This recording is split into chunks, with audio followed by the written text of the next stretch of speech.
नमस्कार, स्वागत है आप सबका आज के सेशन में। मैं हूं आपका मैथ्स फैकल्टी रोशन मिश्रा। तो करते हैं आज की शानदार सेशन की शुरुआत बिना समय गवाए। पहला क्वेश्चन आप सबके सामने है। एक कॉलेज में 20 विद्यार्थी एक होटल में गए।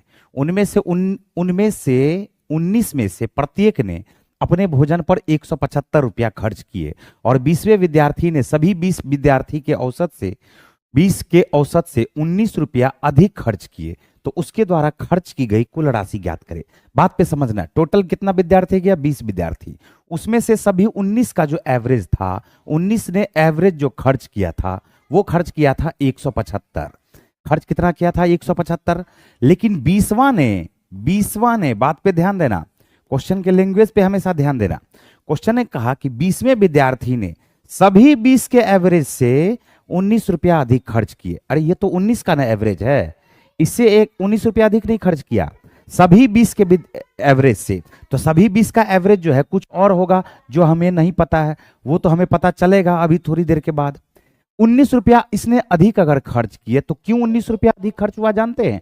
क्योंकि ये टोटल जो 19 व्यक्ति है, 19 दोस्त जो है, ये टोटल मिलाकर के 19 रुपया कम दे के गया। अगर 19 रुपया कम दे करके गया तो आप ये खुद बताइए कि अगर 19 रुपया कम दे करके गया तो क्या हम बोल सकते हैं कि प्रत्येक ने कितना कम दिया? तो 19 रुपया टोटल ने कम दिया। इस 19 ने उसी के बदले 20वां तो अपना एवरेज दिया ही दिया होगा। और एक एक पर्सन ने, यहां से हमने क्या देखा, 19 से 19 को काटोगे तो एक बार में कटेगा। इसका सीधा सा मतलब है कि 175 तो दिया ही दिया था, ये लोग एक एक रुपया कम दे करके गया। यानी रियल जो इसका एवरेज होना चाहिए वो होना चाहिए 176। तो रियल इसका एवरेज होना चाहिए 176, यानी 20 का एवरेज क्या होगा? 176। तो क्वेश्चन हमसे दो तरह से पूछा जा सकता है। एक तो पूछेगा कि कुल खर्च कितना हुआ, और दूसरा आपसे पूछेगा कि 20वां व्यक्ति ने कुल कितना खर्च किया। तो ध्यान से सुनना, उनके द्वारा किया गया खर्च, तो उनके द्वारा टोटल खर्च अगर हमसे पूछा जाएगा तो हम बोलेंगे क्या कि टोटल खर्च हो जाएगा, एवरेज आ चुका है 20 का एवरेज आ चुका है 176 और एवरेज आ चुका है 176 और व्यक्तियों की संख्या कितनी है? तो बोलोगे 20। जैसे ही गुणा कर दोगे 6 दूनी 12, 17 दूनी 34, 1 35, तो 3520 रुपया कुल खर्च किया गया। लेकिन क्वेश्चन अगर आपसे यह पूछ दिया जाए कि आपको बताना है कि 20वां व्यक्ति ने अकेले कुल कितना खर्च किया, तो अपना हिस्सा जो एवरेज का हिस्सा होना चाहिए वो तो 176 दिया ही दिया होगा, साथ साथ 19 रुपया एक्स्ट्रा भी दिया। तो क्वेश्चन अगर आपसे ये पूछ दे कि 20वां व्यक्ति ने कुल कितना खर्च किया, तो हम बोलेंगे 20वां व्यक्ति ने जो कुल खर्च किया है वो टोटल खर्च किया है, हमारे पास टोटल जो खर्च किया है 195। जबकि टोटल खर्च कितना हो जाएगा? तो बोलोगे सर 3520। क्लियर? बढ़े आगे। चलिए नेक्स्ट क्वेश्चन पे चलते हैं। नेक्स्ट क्वेश्चन देखिए हमारे पास क्या दिया हुआ, निम्नलिखित में से कौन सी संख्या 99 से विभाज्य है? सबसे पहले आपको मैं यहां पर समझा दूं कि 9 से डिविजिबिलिटी का रूल। जब भी कोई संख्या ऐसे दिया हुआ 7 2 3 4 2 ऐसा दिया हुआ है, आपसे अगर पूछा जाएगा कि यह 9 से डिविजिबल है या नहीं है, तो आपको करना क्या है? आपको करना है कि अंकों का योग निकालना है। देखो 4 2 6 3 9 2 11 11 और 7 मिलके 18। 18 9 से कट रहा है, तो बोलेंगे हाँ सर ये तो बिल्कुल कट जाएगा। तो हमने यहां पर क्या देखा कि एक एक डिजिट हमने यहां पर जोड़ा। जबकि 99 से कभी भी आपसे क्वेश्चन पूछा जाएगा कि 99 से यह संख्या डिविजिबल है या नहीं है, तो आपको करना क्या है? पेयर बनाना है दाहिने साइड से। देखो जैसे हम पहला ऑप्शन लेते हैं, पेयर बनाना है, दो दो का पेयर बनाना है। 87 आया, 6 आया, इसका पेयर नहीं बन रहा तो कोई बात नहीं है, 0 6 0 लगा दो आगे में। ये 56 आया, 44 आया, ये 0 8 आ जाएगा। इसी तरह से पेयर बनाना है दाहिने साइड से। बात आ रहा समझ में? और ये जो पेयर बनाना है दो दो डिजिट को जोड़ देना है। कैसे? हमने कहा कि 87 में जोड़ो 6, 7 6 13, 93 हो गया। 93 में फिर से 6 जोड़ दो, 93 और 6 मिलकर के 99 हो गया। क्या यह 99 से कट गया? क्या बिल्कुल कट गया। ऑप्शन नंबर ए ही हमारा बिल्कुल सही उत्तर होगा। फिर से देखो चेक करके बताते, जैसे देखो 56 है और 56 में हम 44 को जोड़ते हैं, तो 56 में 44 जोड़ोगे 100 आएगा, 100 में 8 को जोड़ोगे तो ये तो 108 आ गया। बताओ 108 99 से कटेगा क्या? बिल्कुल नहीं कटेगा। इसका योगफल हमारे पास 99 आया, बिल्कुल कट गया। इसका योगफल देखो 48 में हम 15 को जोड़ देंगे, 48 में 15 और 3 को जोड़ेंगे, 15 3 18, 18 और 18 में अगर हम 40 को जोड़ दे तो आ जाएगा 58, 58 और 8 मिलकर के ये हमारे पास आ जाएगा 66। क्या 99 से कट रहा है? क्या बिल्कुल नहीं कट रहा है। 75 47 और 4 को जोड़ करके देखोगे ये भी बिल्कुल नहीं कटेगा। उत्तर हमारा क्या आ जाएगा? बताओ ऑप्शन नंबर ए। हमें पूरी उम्मीद है कि 99 से विभाज्यता का नियम भी आप लोगों को आ गया होगा। बढ़े आगे, चलिए नेक्स्ट क्वेश्चन पे आ जाओ। नेक्स्ट क्वेश्चन देखो, सिंप्लीफिकेशन का बड़ा ही सिंपल सा क्वेश्चन है। क्वेश्चन हमसे क्या कहा जा रहा है, इसका मान निकालना है। तो 25 में से आप 5 को घटा दो, 25 में से 5 को घटाओगे 5 आएगा, 30 में से 5 को घटाओगे, 30 में से 5 को घटा दोगे तो 25 में से 5 को घटाओगे 20 आएगा, 30 में से 20 को घटाओगे ये हमारे पास क्या आ जाएगा 10 आ जाएगा, 20 10 30, 50 में से 30 को घटा दोगे उत्तर आपका क्या आ जाएगा 20। तो यह एक बिल्कुल ही आसान सा क्वेश्चन था। नेक्स्ट क्वेश्चन पे चलते हैं हम लोग। क्वेश्चन देखिए आपसे क्या कहा जा रहा है, ध्यान से सुनना है। ए 30 किलोमीटर प्रति घंटा की गति के साथ 15 किलोमीटर की यात्रा करता है और वह 10 किलोमीटर प्रति घंटा की गति के साथ 25 किलोमीटर की एक और यात्रा करता है। इस पूरी यात्रा में उसकी औसत गति ज्ञात करना है। तो यहाँ तो सब कुछ दिया हुआ ही है। देखो यहाँ पर जो डिस्टेंस तय किया जा रहा है, पहला 15 किलोमीटर जो डिस्टेंस तय किया जा रहा है किस स्पीड से तय किया जा रहा है, तो 30 किलोमीटर प्रति घंटा के स्पीड से तय किया जा रहा है। दूसरा जो हमारे पास 25 किलोमीटर है, 25 किलोमीटर है वो 10 किलोमीटर प्रति घंटा के रफ्तार से तय कर रहा है। तो हमें सबसे पहला जो काम करना पड़ेगा वो करना पड़ेगा टाइम निकालना है। क्या निकालना है, टाइम। तो स्पीड से डिस्टेंस को डिवाइड कर दोगे, चाल से दूरी को डिवाइड कर दोगे, भाग लगा दोगे तो समय निकलेगा। 15 में 30 से भाग लगाओगे क्या 1/2 घंटा आएगा, बोलोगे हाँ। 10 से भाग लगाओगे, 2 5 पचे 25, 5 दूनी 10, क्या 5/2 घंटा आया क्या। तो अब यहां पर हम लोग निकालेंगे एवरेज स्पीड, और अब एवरेज स्पीड बराबर जो हमारे पास आ जाएगा औसत चाल बराबर कुल दूरी हमारे पास क्या है 15 + 25 मिलकर के 40। ठीक है, और इसको भाग लगा देंगे किससे 1/2, 5/2 यानी 6/2, और 6/2 को हम लोग क्या बोलेंगे बताओ 3 घंटा। तो 3 से डिवाइड कर दोगे तो एवरेज स्पीड बराबर 40/3 किलोमीटर प्रति घंटा। यही हमारा उत्तर हो गया 40/3 किलोमीटर प्रति घंटा। ये देखो ऑप्शन नंबर ए में लिखा हुआ 40/3 किलोमीटर प्रति घंटा। आंसर आ गया है ऑप्शन नंबर ए। क्लियर।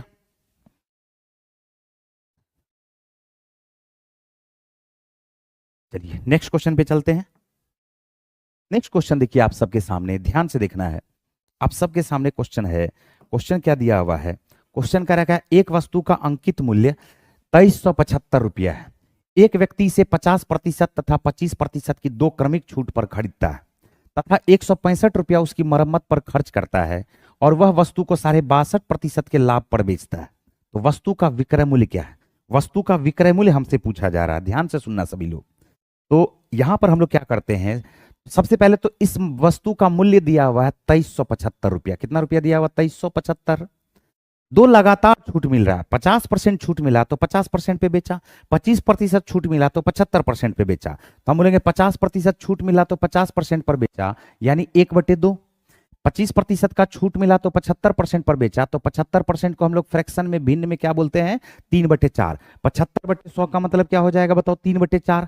तो इतना पे खरीदा यह, फिर 165 रुपया इसकी मरम्मत पे खर्च किया। देखो 8 से तो ये कट नहीं रहा है, तो हम यहां पर क्या करेंगे थोड़ा सा अप्रोक्सीमेट वैल्यू का इस्तेमाल करेंगे। 4 दूनी 8, 8 दूनी आ गया है 16, 4 3 7 हो गया, 8 9 में हो गया है 72। ठीक है, फिर हमारे पास 5 बच गया, तो 5 पर 5 यानी 55। 8 से लगभग में ये 7 बार में कट जाएगा 297। 56 रहता तो पूरा कटिए नहीं जाता। 297 को 3 से गुना कर दो, तो 297 को 3 से गुना करोगे 7 तिया 21, 2 बच गया, 29 तिया 87, 2 89। क्या 891 रुपया में यह खरीदा क्या। अब यहां से लाया और 165 रुपया इसको मरम्मत पे खर्च पड़ गया। तो 165 रुपया अगर मरम्मत पे खर्च पड़ गया तो 5 + 1 मिलकर के 6, 9 6 15 का 5 1 आ गया, 8 1 9 1 10। क्या 1056 रुपया में यहां पर अब इसका लागत मूल्य पड़ गया क्या, तो 1056 रुपया इसका लागत मूल्य पड़ गया। अब इस 1056 रुपया पे लागत मूल्य मिल पड़ गया है, इसको 62.5% प्रॉफिट पर बेच रहा है। 62.5% के का वैल्यू जानते हैं आप लोग, हम लिख देते हैं 62.5% का फ्रैक्शन में वैल्यू होता है 5/8। क्या होता है बताओ 5/8। 5/8 का क्या मतलब हो जाएगा जानते हैं, अगर प्रॉफिट पर बेचा है तो 8 में 5 जोड़ दोगे, बोलोगे 8 + 5 मिलकर के 13। 13/5 से 13/8 से जैसे ही गुना कर दोगे तो इसका विक्रय मूल्य निकल जाएगा। डायरेक्ट ही इसका क्या निकल जाएगा विक्रय मूल्य। सॉल्व करना शुरू करो। 8 से इसको काटोगे, 8 इकाई 8 आ जाएगा, 2 8 तिया 24 और 8 दूनी 16। 132 आया, 132 को हम 13 से गुना करेंगे, तो 13 को 13 से गुना करोगे ये आ जाएगा 169 पर 10 1690, 13 दूनी 26, 1690 में 26 को जोड़ दोगे तो यह आ जाएगा 1716 रुपया। अप्रोक्सीमेट वैल्यू थोड़ा सा हम लोग लेकर के चलते हैं, उत्तर हमारा देख लो कौन सा आ जाएगा 1700 के पास 1715 रुपया 39 पैसा। यही हमारा क्या आ जाएगा उत्तर आ जाएगा ऑप्शन नंबर सी। बोलिए क्लियर है?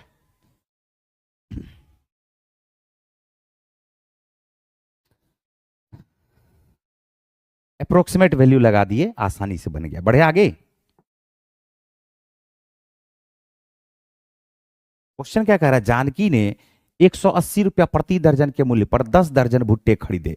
उसने प्रत्येक भुट्टे को 22 रुपया प्रति भुट्टे के मूल्य पर बेच दिया। उसका लाभ प्रतिशत ज्ञात करिए। तो यहां पर 180 रुपया प्रति दर्जन है, तो टोटल जो सेलिंग प्राइस इसका हो कॉस्ट प्राइस हो जाएगा 180 रुपया में एक दर्जन। टोटल यह खरीदा कितना दर्जन? तो बोलोगे 10 दर्जन भुट्टा खरीदा। और सेलिंग प्राइस हमारे पास क्या आ जाएगा? बोलोगे प्रत्येक भुट्टे को इसने 22 रुपया प्रति भुट्टा। तो भुट्टा है कितना? 10 दर्जन का मतलब होता है 120। एक दर्जन में 12, तो 10 दर्जन में क्या हो जाएगा? 120। अब एक भुट्टा का दाम है 22 रुपया, तो 120 भट्टा भुट्टा का दाम क्या हो जाएगा? 120 गुना 22। टोटल कॉस्ट प्राइस पता चल गया, टोटल सेलिंग प्राइस पता चल गया। रेशियो निकाल दो। रेशियो निकालोगे तो जो कटने वाला है उसको काट देते हैं। देखो जैसे ये हमारे पास जो 0 0 कटने वाला है, तो 6 दूनी 12 और 6 तिया क्या हो जाएगा? 18। ठीक है, थोड़ा और काट दो। 2 पंचे 10, 2 इकाई 2 कट गया। तो 5 तिया 15, 15 से यह हो गया है 22, 15 से 22 हो गया है। कितना का फायदा हो गया बताओ? तो फायदा हो गया है 7 का। 7 बटे 15, 7 बटे क्या कर दोगे? 15, और गुना कर दोगे इसको किससे? 100 से। तो सॉल्व कर दो इसको। तो 5 तिया 15, 20 पंचे 100, 20 सत्ते 140 बटे 3% उत्तर हो जाएगा। ऑप्शन देखो कौन सा आ जाएगा? 3 से काटो, 3 चौका 12, 2 बच गया, 3 छाके 18, 46.2 बटे 3% आपका क्या आ जाएगा? उत्तर आ जाएगा 46.2 बटे 3%। आंसर आ गया है बी। आंसर क्या आ गया है बताओ? बी। ठीक है, चलिए शुरू करें। नेक्स्ट क्वेश्चन, नेक्स्ट क्वेश्चन पे आ जाओ।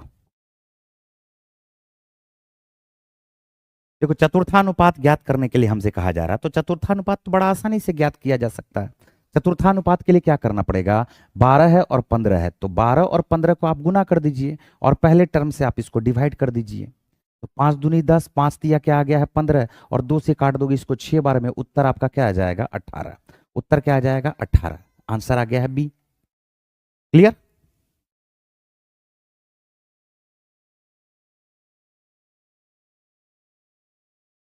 क्वेश्चन हमसे कहा जा रहा है कि 10,000 रुपया की राशि पर 14% प्रति वर्ष की दर से, 14% प्रति वर्ष की दर से, देखो यहां पर बहुत छोटा लिखा हुआ है, 2.5/7 वर्ष में चक्रवृद्धि ब्याज कितना होगा? जबकि ब्याज वार्षिक रूप से संयोजित किया जा रहा है। ब्याज वार्षिक रूप से संयोजित किया जा रहा है। ध्यान से सुनना, हम यहां पर लगाएंगे ट्री मेथड। ध्यान से सुनोगे। 10,000 एक आसान सा संख्या है, तो यहां पर 2 वर्ष है, तो 2 वर्ष में 14% लगेगा। 14% लगेगा। बोलो लगेगा क्या? और 5/7 वर्ष में, 5/7 वर्ष में जब पूरे वर्ष के लिए 14% है, तो 5/7 वर्ष के लिए 7 से काट दोगे, क्या 7 से 2 बार में कट जाएगा? 10% हो जाएगा क्या? बोलोगे हाँ सर बिल्कुल 10% हो जाएगा। 10% हो जाएगा। तो 14%, 14% और 10%। हम यहां पर क्या करते हैं? ध्यान से सुनिएगा सभी लोग। हम यहां पर डायरेक्ट लिखते हैं 10,000। डायरेक्ट लिख लो 10,000। 10,000, 10,000 लिख लो। 10,000 का 14% अगर निकालेंगे, 10,000 का अगर 14% निकालेंगे, तो हम बोलेंगे 14% निकालोगे 1400 हो जाएगा। 10,000 का 14% 1400 हो जाएगा। 10,000 का 10% 1,000 हो जाएगा। बोलिए होगा कि नहीं होगा? अब अब इंटरेस्ट पर भी इंटरेस्ट आता है, वही तो कंपाउंड इंटरेस्ट है। तो 1400 का 14% लगेगा, क्या 196 आएगा क्या? बोलोगे हाँ सर। ये 2 साल का कहानी खत्म। 1400 का अगले तीसरे वर्ष के लिए 10% लगेगा। बोलोगे सर 140 आएगा। और इस 1400 का भी 140 आ जाएगा। और 196 का 10% 19 रुपया 60 पैसा आ जाएगा। सबको जोड़ दो, उत्तर आ जाएगा। बात खत्म। तो यहां पर देखो 1400, 1400, 2800 प्लस 1000 मिलकर के 3800, 100, 100, 240, 280, तो 3800 में 280 को जोड़ दोगे, ये आ गया 4080। 4000 क्या आ गया है? 80। ठीक है, 4000 आ गया 80। 196 में 4 जोड़ दो, यानी 200 और आ गया 4280। 4280 में 15 रुपया जोड़ दो, तो 4280 में 15 रुपया जोड़ोगे तो 4295 रुपया 60 पैसा। यही हमारा उत्तर आ जाएगा। 4295 रुपया 60 पैसा। उत्तर आ गया है 4296 रुपया। बोलिए क्लियर है? जैसे इच्छा करे वैसे आप बना सकते हैं, कोई दिक्कत नहीं है। टोटल 5 तरीके से कंपाउंड इंटरेस्ट को बनाया जा सकता है, जिसमें से एक तरीका ये आपका भी है। ठीक है, बढ़े आगे। नेक्स्ट क्वेश्चन की तरफ आते हैं। नेक्स्ट क्वेश्चन देखिए हमारे पास क्या दिया हुआ, ध्यान से सुनना। नेक्स्ट क्वेश्चन हमारे पास दिया हुआ है, सिंपल है, गुणन गुना करना है इसको, और गुना आसानी से किया जाता है, तरीका को समझना है सिर्फ ध्यान से। ये जो हमारे पास है 10,000 है, 10,000 से 3 कम है, ये बताइए क्या 10,000 से क्या यह 3 कम है क्या? बोलोगे हाँ सर 10,000 से बिल्कुल 3 कम है। और क्या यह 10,000 से 3 अधिक है क्या? बोलोगे हाँ सर 10,000 से पक्का 3 क्या है, अधिक है। तो a प्लस बी को a माइनस बी से गुना करोगे तो a square minus B square आता है। तो a स्क्वायर करने पर 10,000 का अगर स्क्वायर करोगे तो 10,000 पे देखो टोटल एक पर 4 जीरो है, तो 1 2 3 4 जीरो, फिर से 2 बार आ जाएगा, 1 2 3 4 जीरो आ गया। और 3 को 3 से गुना करोगे, 3 तिया 9, इसमें से क्या करना आपको 9 घटा देना है। तो घटाओगे तो ये तो 1 आ जाएगा। फिर यहां पर देखते चलो, 1 बार 9, 2 बार, 3 बार, 4 बार, 5 बार, 6 बार और 7 बार। तो जो उत्तर आएगा 7 बार 9 और 1 हमारा वही उत्तर हो जाएगा। गिनती करना शुरू करो, 1 2 3 4 5 6, 6 बार आया, नहीं होगा। 1 2 3 4 5 6 नहीं आया, ठीक है। यहाँ तो 11 तो आएगा ही नहीं, ये दोनों तो आएगा ही नहीं, ये आ जाएगा। देखो 1 2 3 4 5 6 7, उत्तर क्या आ गया बताइए? Option number C. Option number क्या आ गया बताओ? सी। क्लियर?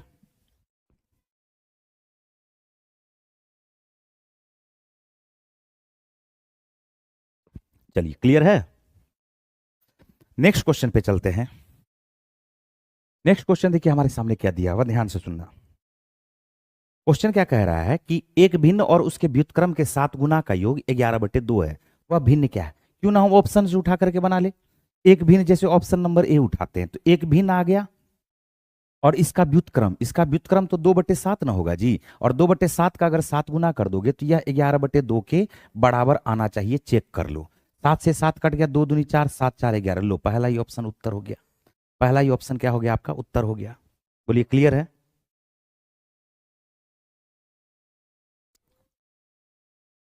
चलिए नेक्स्ट क्वेश्चन की तरफ बढ़ते हैं हम लोग। नेक्स्ट क्वेश्चन की तरफ बढ़ते हैं।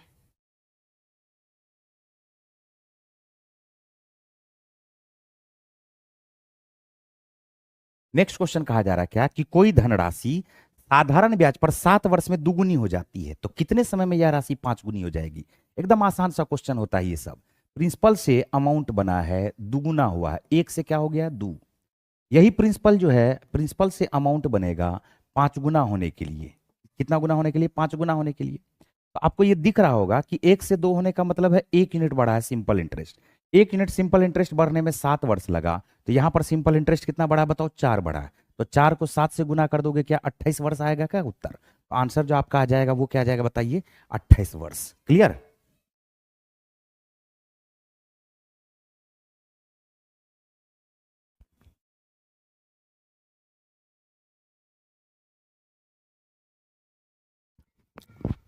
चलिए नेक्स्ट क्वेश्चन पे आते हैं। नेक्स्ट क्वेश्चन देखो यहां पर क्या कह रहा है, 63 नंबर का। 501 और 701 के बीच में एक ऐसी कितनी संख्या है जो 10 से विभाज्य है लेकिन 3 से विभाज्य नहीं है? ध्यान से सुनना। 501 से लेके 700 10 से विभाज्य है, 3 से विभाज्य नहीं है। तो एक ऐसा भी संख्या होगा जो 30 से विभाज्य होगा। 10 और 3 दोनों से अगर विभाज्य होगा तो क्या 30 से विभाज्य होगा क्या? हम ऐसा करते हैं, हमने ये कहा कि 500 से 701 तक, 701 तक 10 से विभाजित होने वाली संख्या कितनी है? तो बोलोगे सर 70। जबकि 501 तक 10 से विभाजित होने वाली संख्या कितनी है? तो बोलोगे सर 50। यानी एक बात तो अपने को पता चल गया कि 501 से 701 के बीच में टोटल 10 से कटने वाली कितनी संख्या है? 20। लेकिन कुछ ऐसी भी संख्या होगी जो कॉमनली 3 से भी कट रही होगी, बताओ।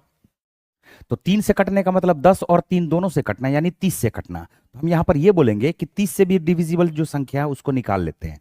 तो 30 से काटोगे, देखो 30 दूनी 60 आया, 30 तिया क्या आ जाएगा? 90। ओके, यहां पर लिखोगे 501/30, 30 इकाई 30 आ जाएगा, 20 बच गया, 3 छा के 18 यानी 16 आ जाएगा। तो 30 से कटने वाली कितनी संख्या आएगी है? तो पता चल गया सर 7।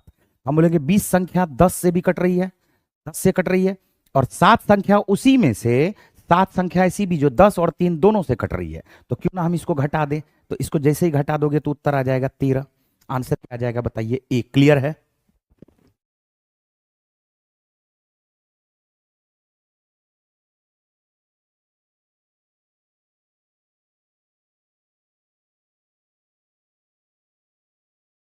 नेक्स्ट क्वेश्चन पे चलते हैं। नेक्स्ट क्वेश्चन देखिए हमारे पास क्या दिया हुआ, ध्यान से सुनना। ए की आय बी की तुलना में 40% अधिक है। ए की आय बी की आय में 40% अधिक है। क्यों ना हम बी को 100 मान ले और इसको 140 मान ले? बताओ, मान सकते कि नहीं मान सकते? ए की आय में 25% की वृद्धि हुई। 25% की अगर वृद्धि हुई है तो ए का 140 का 25% का मतलब 1/4। 4×3 = 12, 4×5 = 20। क्या 35 की वृद्धि हो गई क्या? बताओ। और बी की आय में 40% की वृद्धि हुई है तो 100 का 40% तो क्या 40 ही होगा क्या? बोलोगे हाँ सर बिल्कुल 40 ही क्यों ना होगा। तो ए और बी की संयुक्त आय में कितने प्रतिशत की वृद्धि हुई है? हम बोलेंगे 35 + 40 मिलकर के टोटल जो वृद्धि हुआ वो हुआ 75। और टोटल जबकि हमारे पास जो है ए और बी टोटल मिलकर के ये क्या है 240। और गुना हम किससे कर देंगे बताओ? 100 से। बात खत्म। सॉल्व करना शुरू कर। देखो 0 से 0 कट गया, 3 × 8 = 24, 25 × 75। थोड़ा और काट दो इसको तो 2 चौका 8, 2 पंचे क्या आ गया 10। क्या ये 125/4% हो गया क्या? और 125/4% का मतलब 4 3 4 × 12, 3 इकाई 4 इकाई 4, 31.25%। यही हमारा क्या आ जाएगा बताओ? उत्तर आ जाएगा। क्लियर?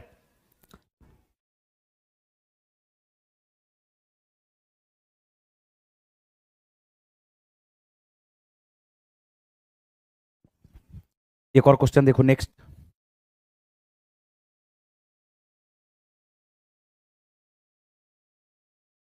हाँ, देखो नेक्स्ट क्वेश्चन हमारे पास क्या दिया हुआ है, सॉल्व करना है इसको। तो यहां पर सॉल्व करना शुरू करो। 3 तिया 9, 3 से ये कट जाएगा, 3 तिया 9, 3 आ जाएगा, 3 आ जाएगा, 3 को 2 से गुना कर दोगे, 3 दूनी क्या हो गया? ये 6 आ गया है। नीचे रखो 6। यहां पर अब इसको सॉल्व करते हैं। इस पूरे को सॉल्व करना पड़ेगा, ठीक है? इस पूरा को सॉल्व करने पड़ेगा। 3 में से 8 गया, -5 हो गया। माइनस माइनस प्लस, माइनस अभी प्लस नहीं होगा, पहले दोनों को गुना करो। 3 दूनी 6, 6 6 आ गया है, माइनस माइनस प्लस, क्या 6 5 11 आ गया क्या? बताओ। 6 5 11, 11 भागा 4 का 11। तो 11 से 11 कट गया, ये बच गया 1/4। क्या बच गया है? 1/4। और भागा हमारे पास क्या है? 6 है, रहने दो। गुना, इधर आ जाओ। 90 भागा 20 का 6, तो 90 बटे लिख दोगे 20 × 6। क्लियर? बस यहां पर गुना हो गया, आंसर आ जाएगा। देखो सॉल्व करते हैं। 0 से 0 कट गया, 3 दूनी 6, 3 तिया 9। और ये जो 6 है ना, इसको भी उठा करके कहाँ रख दो? इसके नीचे रख दो। तो इसके नीचे रख दोगे तो 3 से ये देखो 2 बार में कट जाएगा। तो उत्तर जो हमारा आ जाएगा वो आएगा 1/2 चौका 8, 8 दूनी 16, 16 दूनी 32। उत्तर आ जाएगा 1/32। आंसर आ गया है सी। ठीक है?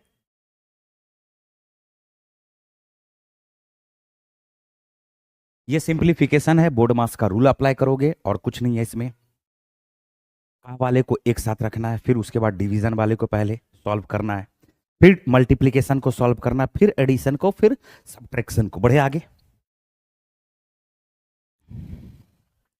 क्वेश्चन हमसे ये कहा जा रहा है, ध्यान से सुनो। क्वेश्चन क्या कहा जा रहा है कि 4 पुरुष है और 6 महिलाएं हैं, 5 दिनों में एक निश्चित कार्य को पूरा करती है, जबकि 3 पुरुष और 4 महिलाएं इसे 7 दिनों में पूरा कर सकती है। 5 दिनों में इसी काम को 5 दिनों में इसी काम को 5 दिनों में इसी काम को का 2.5 गुना कार्य को पूरा करने के लिए 25 महिलाओं में कितने पुरुषों की जरूरत पड़ेगी?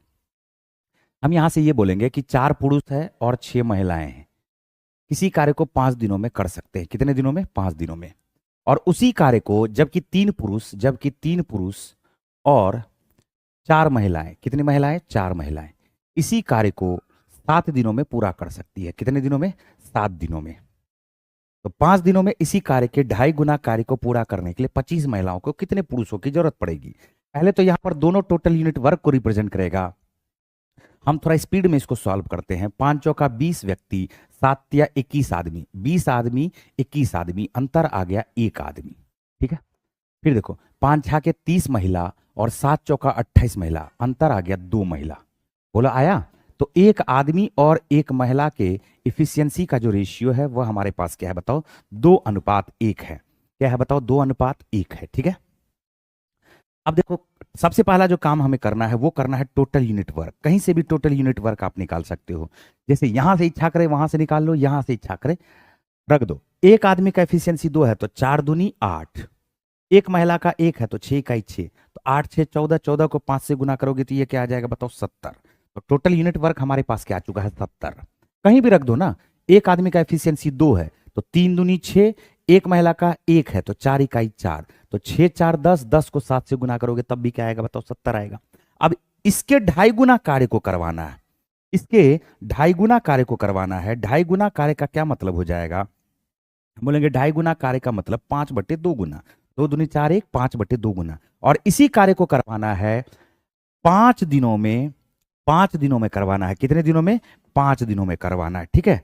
किसके साथ साथ, तो 25 महिलाओं के साथ कितने पुरुषों की आवश्यकता होगी, 25 महिला है। अगर 25 महिला है तो एक महिला का एफिशिएंसी 1 है तो 25 महिला का एफिशिएंसी 25 होगा, प्लस माना कि x पुरुष, और x पुरुष का एफिशिएंसी क्या हो जाएगा बताओ, 2। तो यही टोटल इफिशियंसी से 5 को गुना करोगे तो ये हमारे पास टोटल वर्क आ जाएगा। टोटल यूनिट वर्क निकला 70, 70 का 2.5 गुना का मतलब 70 गुना 5/2 गुना। अब इसी कार्य को 5 दिन में 25 महिला प्लस कितने पुरुष करेंगे, तो एक महिला का एफिशिएंसी 1 है तो 25 महिला का एफिशिएंसी 25 गुना 1 25, प्लस x पुरुष मान लिए, और एक पुरुष का एफिशिएंसी 2 है तो 2x हो जाएगा। तो दोनों को जोड़ करके 5 से गुना करोगे तो यही 70 गुना 5 बटे क्या आ जाएगा, 2। सॉल्व कर दो, 5 से ये 5 देखो कट गया, बोलो कट गया क्या, 2 से इसको काट दोगे ये 35 बार में कट जाएगा, बोलो कटेगा। तो 25 प्लस 2x बराबर 35 के, तो 2x का जो मान आएगा 35 में से 25 घटा देने पर 10 आएगा, और 2 से काट देने पर ये 5 आएगा। तो हमारे पास जो उत्तर आ गया है वो क्या आ गया है, डी। क्लियर है, उम्मीद करते हैं सभी बच्चे बिल्कुल समझ गए हैं। चलिए नेक्स्ट क्वेश्चन पे आइए, नेक्स्ट क्वेश्चन पे आइए, नेक्स्ट क्वेश्चन पे आ जाओ। क्वेश्चन हमसे देखो क्या कह रहा है, ध्यान से सुनना। पहले 100 प्राकृत संख्या में कितनी अभाज्य संख्याएं हैं, तो ये तो बच्चा बच्चा जानता है कि 25 अभाज्य संख्या है। 25 अभाज्य संख्या है, कौन कौन सा अभाज्य संख्या है, बोलोगे सर 2 3 5 7 11 13। देखो एकदम याद होना चाहिए, जुबान पे याद रहना चाहिए। 2 3 5 7 11 13 17 19 23 29 31 33 41 43 47 53 59 61 67 71 73 79 83 89 और 97। बात आ रहा समझ में, तो इसको बिल्कुल याद रखोगे। 11 13 17 और 19 23 29 23 29 31 37 41 43 47 53 59 61 67 71 73 79 83 89 और 97। अब देखो 50 तक जो है टोटल देखोगे 15 अभाज्य संख्या है। 50 तक कितना अभाज्य संख्या है, 15। और 50 से लेकर के 100 तक जो अभाज्य संख्याओं की संख्या है वो हमारे पास क्या है, 10। तो टोटल मिलकर के 15 प्लस 10 मिलकर के टोटल जो उत्तर आ जाएगा वो क्या आ जाएगा बताओ, 25। क्लियर है।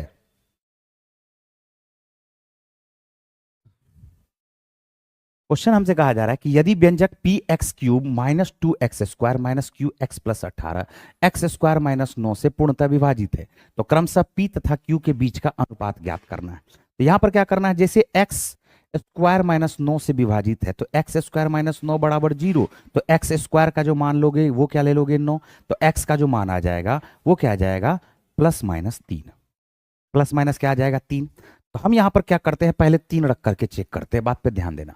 तो x के जगह पे 3 रखोगे तो 3 तिया 9 तिया 27 p, लिखते चलो यहां पर आ जाएगा ये हमारे पास 27 p। 3 तिया 9 दूनी 18, ये आ गया माइनस 18, ठीक है। फिर 3q, माइनस में है 3q, ओके। और फिर यहां पर क्या है प्लस 18, कट जाता है तो शेषफल क्या बचेगा 0। 18 से 18 कट गया तो 27p बराबर क्या हमारे पास 3q आ जाएगा, क्या 27p माइनस 3q बराबर 0 के, तो 27p बराबर 3q, और 3 से ये 9 बारे में कट जाएगा, 9p बराबर 1q के, तो p और q का जो रेशियो आएगा क्या वो हमारे पास 1:9 आएगा क्या। तो उत्तर हमारा देखो तो क्या आ गया, answer number A, option number A. Clear. तो -3 रखने का यहां पर कोई जरूरत ही नहीं पड़ा, बात पे ध्यान देना। अगला क्वेश्चन, अगला क्वेश्चन हमसे कहा जा रहा है यदि एक प्राकृत संख्या है तो 7a स्क्वायर प्लस 7a हमेशा किससे विभाज्य होगा। क्या 7a को कॉमन लिया जा सकता है क्या, 7a को अगर कॉमन लोगे तो अंदर में क्या बच जाएगा a प्लस 1, a प्लस क्या बचेगा 1। बात पे ध्यान देना। अब ये किससे विभाज्य होगा, यहां a है और यहां a प्लस 1 है, तो एक बात तो तय है कि 7 का जो मल्टीपल है 7, ये देखो 7 को हम यहां से थोड़ा दूर लिखते हैं, 7 का जो मल्टीपल है कोई भी या तो विषम रखोगे, अगर यहां पर ऑड नंबर रखोगे, क्या रखोगे ऑड नंबर, तो ये हमारे पास क्या आ जाएगा एकजुट करके, क्या यह इवन नंबर आ जाएगा क्या बताओ। या किसी का इच्छा अगर करे कि सर हम एक जगह पे इवन नंबर रख दे, तो इवन नंबर रखोगे तो ये एकजुट करके क्या बन जाएगा बताओ, ऑड नंबर बन जाएगा। और इवन आएगा तो सबसे छोटी इवन नंबर क्या है हमारे पास, 2 है। और जब 2 है तो ये बताओ किसी भी हाल में सबसे छोटा इवन नंबर भी अगर रखोगे तो इवन नंबर तो आना ही आना है। और इवन नंबर अगर आना ही आना है तो इवन नंबर सबसे छोटा इवन नंबर कौन सा होता है बताओ, 2। इसका मतलब 7 दूनी 14 तो आएगा ही आएगा इसमें। और जब 7 दूनी 14 आएगा तो यह संख्या 14 से डिविजिबल होगा। और जो 14 से डिविजिबल होता है क्या वह 7 से भी डिविजिबल होगा, बिल्कुल होगा। तो इसका उत्तर हमारे पास क्या आ जाएगा बताओ, बोलोगे 7 एवं 14 दोनों से यह कट जाएगा। जो इच्छा करे a बराबर 1 रख के देखो, a बराबर अगर 1 रखना है, अगर a बराबर 1 रखोगे तो 7 गुना 1 गुना 1 प्लस 1 मिलकर के क्या आ जाएगा, 2। क्या ये देखो 14 ही आ रहा है क्या। a बराबर जो हमने सबसे छोटा प्राकृत संख्या 1 रखा था, a एक प्राकृत संख्या ना, ये बोला जा रहा है। दूसरा प्राकृत संख्या 2 रखोगे, 2 रखोगे तो तब तो ऑलरेडी 7 दूनी 14 कटेगा ही कटेगा। बढ़े आगे।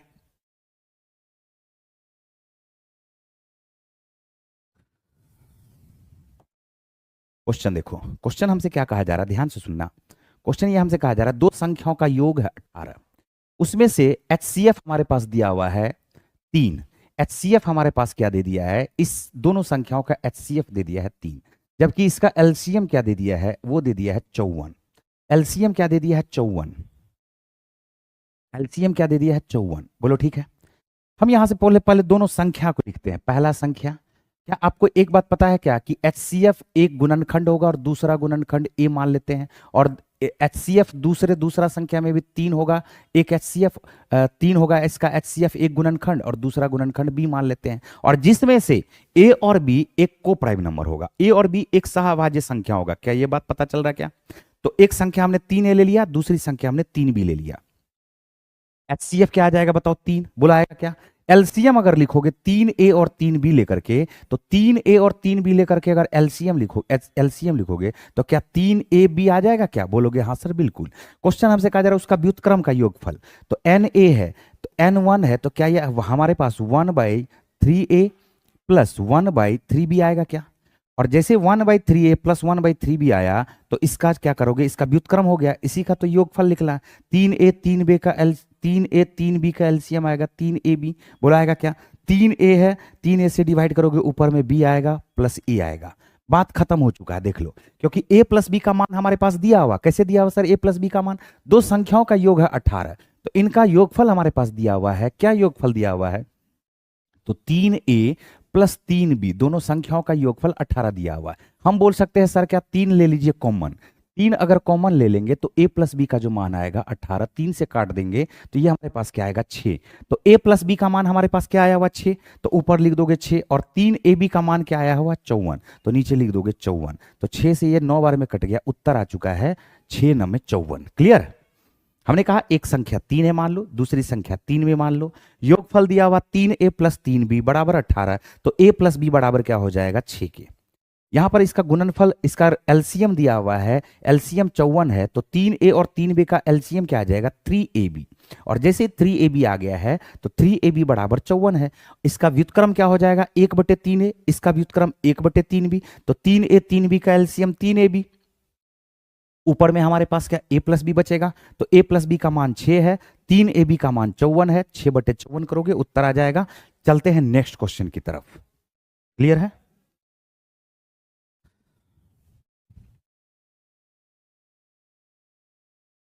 नेक्स्ट क्वेश्चन हमसे कहा जा रहा है कि एक पिता की वर्तमान आयु उसके बड़े पुत्र की आयु की 3 गुनी है। 4 वर्ष बाद पिता की आयु उसके छोटे पुत्र की आयु की 4 गुनी होगी।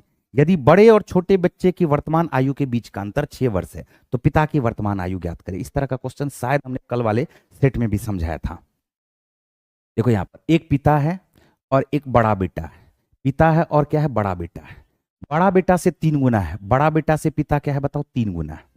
छोटा जो पुत्र है ना, छोटा जो पुत्र है वो बोला क्या कि 4 वर्ष के बाद छोटे पुत्र से, किससे, छोटे पुत्र से यह 4 गुना हो जाएगा। छोटे पुत्र से यह क्या हो जाएगा बताओ 4 गुना हो जाएगा। लेकिन यहां पर यह छोटा पुत्र है, बाप तो वही है, तो छोटा पुत्र है, हमने ये कहा कि बड़ा में से अगर अगर बड़ा से बोला है क्या कि दोनों बच्चों के आयु का अंतर है 6 वर्ष, दोनों बच्चों के आयु का अंतर है 6 वर्ष, बड़े में से 6 वर्ष को घटाओगे तो छोटे का उम्र आ जाएगा। हमने क्या कहा कि बड़ा बेटा बी मान लिया, बाप है एफ। हमने कहा कि बड़ा बेटा वर्तमान में 1 है तो बाप है 3 के, पिताजी क्या है इसका 3, 3 गुना। क्वेश्चन में कहा जा रहा 4 वर्ष के बाद, कितना वर्ष के बाद, 4 वर्ष के बाद छोटे बेटे का 4 गुना हो रहा है। अब यहां पर हुआ क्या कि एक और रिलेशन दे दिया है कि छोटे बच्चे की वर्तमान आयु के बीच का अंतर है 6 वर्ष, बड़े और छोटे, तो बड़े में से 6 को घटाओगे तो ये क्या आएगा बताओ, छोटा आएगा। ठीक है, हम यहां पर ये कहना चाहते हैं बड़ा को यहीं पर रोक दो, छोटा अगर 4 वर्ष बढ़ जाएगा तो अभी भी 2 वर्ष कम में रहेगा। छोटा अगर 4 वर्ष बढ़ जाएगा, छोटा अगर 4 वर्ष बढ़ जाएगा, छोटा बेटा अगर 4 वर्ष बढ़ जाएगा, अब बड़ा बेटा को वहीं पे रोक दो, 6 वर्ष बढ़ेगा तब ना बराबर होगा, लेकिन 4 वर्ष बढ़ा, तो 4 वर्ष बढ़ा तो बड़ा बेटा से अगर तुलना करोगे तो अभी भी 2 वर्ष कम है, तो हम यहां पर बोलेंगे कि अभी भी ये 2 वर्ष कम है, जबकि पिताजी तो खुद पिताजी अपना तो 4 वर्ष बढ़ेंगे ही बढ़ेंगे, लगा देंगे क्रॉस प्रोडक्ट, निकाल देंगे उत्तर। देखो 3 को 1 से गुना करोगे 3 इकाई, 3 4 को 1 से गुना करोगे 4, अंतर आ जाएगा 1 का, 4 इकाई 4 प्लस में, 4 दूनी 8 माइनस में, तो -8 प्लस 4, अंतर आ जाएगा 4 + 8 मिलकर के 12 वर्ष। तो हम बोलेंगे इसका अंतर आ चुका है 12 वर्ष, तो 1 यूनिट बराबर 12 वर्ष के आया, तो 3 यूनिट बराबर 12, तो ये क्या हो जाएगा 36 वर्ष। उत्तर इसका आ चुका है 36 वर्ष, आंसर आ चुका है डी। क्लियर है? चलिए नेक्स्ट क्वेश्चन पे चलते हैं।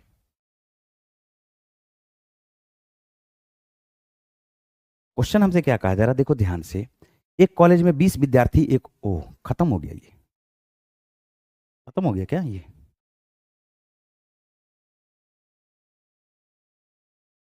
आज बड़ा जल्दी हो गया। कुछ छूटा तो नहीं? 8 13 हमने बता दिया, 21 24 25 ठीक है, 32 बता दिया हमने, 36 बता दिया हमने, 53 बता दिया हमने, 56 61 62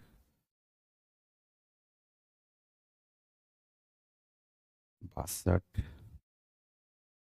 63 75 बिल्कुल ठीक है, 76 बिल्कुल, 77 81 81 87 89 104 और 113। चलिए तो आज का ये शानदार सेशन होता है समाप्त। उम्मीद करते हैं आप सभी बच्चे बिल्कुल एंजॉय किए होंगे। फिर मिलते हैं हम लोग नेक्स्ट सेशन में, तब तक के लिए bye bye, good night, love you all, love you all, love you all.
Hello hello hello.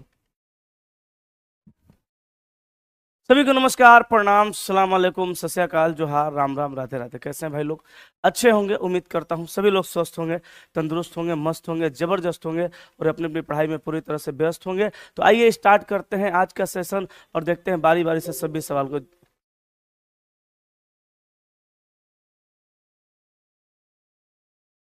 चलिए सर, तो सवाल नंबर जो है 1 में क्या कह रहा है, वन मतलब रीजनिंग का वन क्वेश्चन है, बाकी तो भैया ये 5 नंबर पे है। तो कहा कि दी गई आकृति में कितने त्रिभुज है। मैं आपको बता दूं, सबसे पहले ट्रायंगल गिनना होगा तो हम इस फिगर को लेंगे जहां पे हम मार्किंग कर रहे हैं। ध्यान दीजिएगा, जहां जहां मार्किंग कर रहे हैं ना, पहले उतना चीज में, उतना में हम फिगर को गिनेंगे, ट्रायंगल को गिनेंगे। तो याद रखिएगा, ऐसे सवाल में जिसमें एक त्रिभुज के अंदर कुछ लाइनें खींच दी जाती हैं और त्रिभुज का संख्या पूछा जाता है, तो कुछ नहीं करते हैं, यहाँ नंबरिंग किया जाता है, जैसे 1 2 3 और सबको जोड़ दिया जाता है। ये आंसर हो गया 6। 1 2 3 3 6 ना होगा, तो इसको जोड़ दिया जाता है, आंसर हो जाता है। ठीक है, चलिए तो बात करें, कहा दी गई आकृति में कितने त्रिभुज हैं। तो इसी तरह का फिगर यहाँ भी है, 1 2 3, तो 3 2 5 1 6 हो गया, 6 हो गया। तो अब देखिए 6 के बाद अगर गिनते हैं, 6 के बाद अगर गिनते हैं तो हाँ, 6 के बाद अगर गिनते हैं तो अब देखिए आगे कै गो है, आगे है यहाँ पे 1, एक देखिए ये भी ना मिल जाएगा 2, एक ये भी मिल जाएगा 3, तो 6 प्लस 3 बराबर टोटल आंसर हो जाएगा 9। बोले तो ऑप्शन नंबर डी। ठीक है, चलिए अगले सवाल का आंसर क्या होगा, एक बार जल्दी बता दीजिए, जल्दी बोलिए। अगला सवाल आपका 7 नंबर, 7 नंबर सवाल में कहा निम्नलिखित आरेखों में से शिक्षक विद्यालय और छात्र को कौन सा वेन आरेख दर्शाता है। तो जल्दी से आंसर कमेंट कीजिए, क्या कीजिएगा बता दीजिए, उसके बाद मैं आपको बताता हूं कौन सा आंसर होगा। निम्नलिखित आरेख में से शिक्षक विद्यालय और छात्र, भाई साहब अगर मैं कहूं कि शिक्षक और छात्र ये दोनों विद्यालय के अंदर रहते हैं तो कैसा रहेगा, उस तरह का डायग्राम दिया है, ऑप्शन नंबर बी को मार देंगे। ये शिक्षक है विद्यालय के अंदर, आइए छात्र है विद्यालय के अंदर।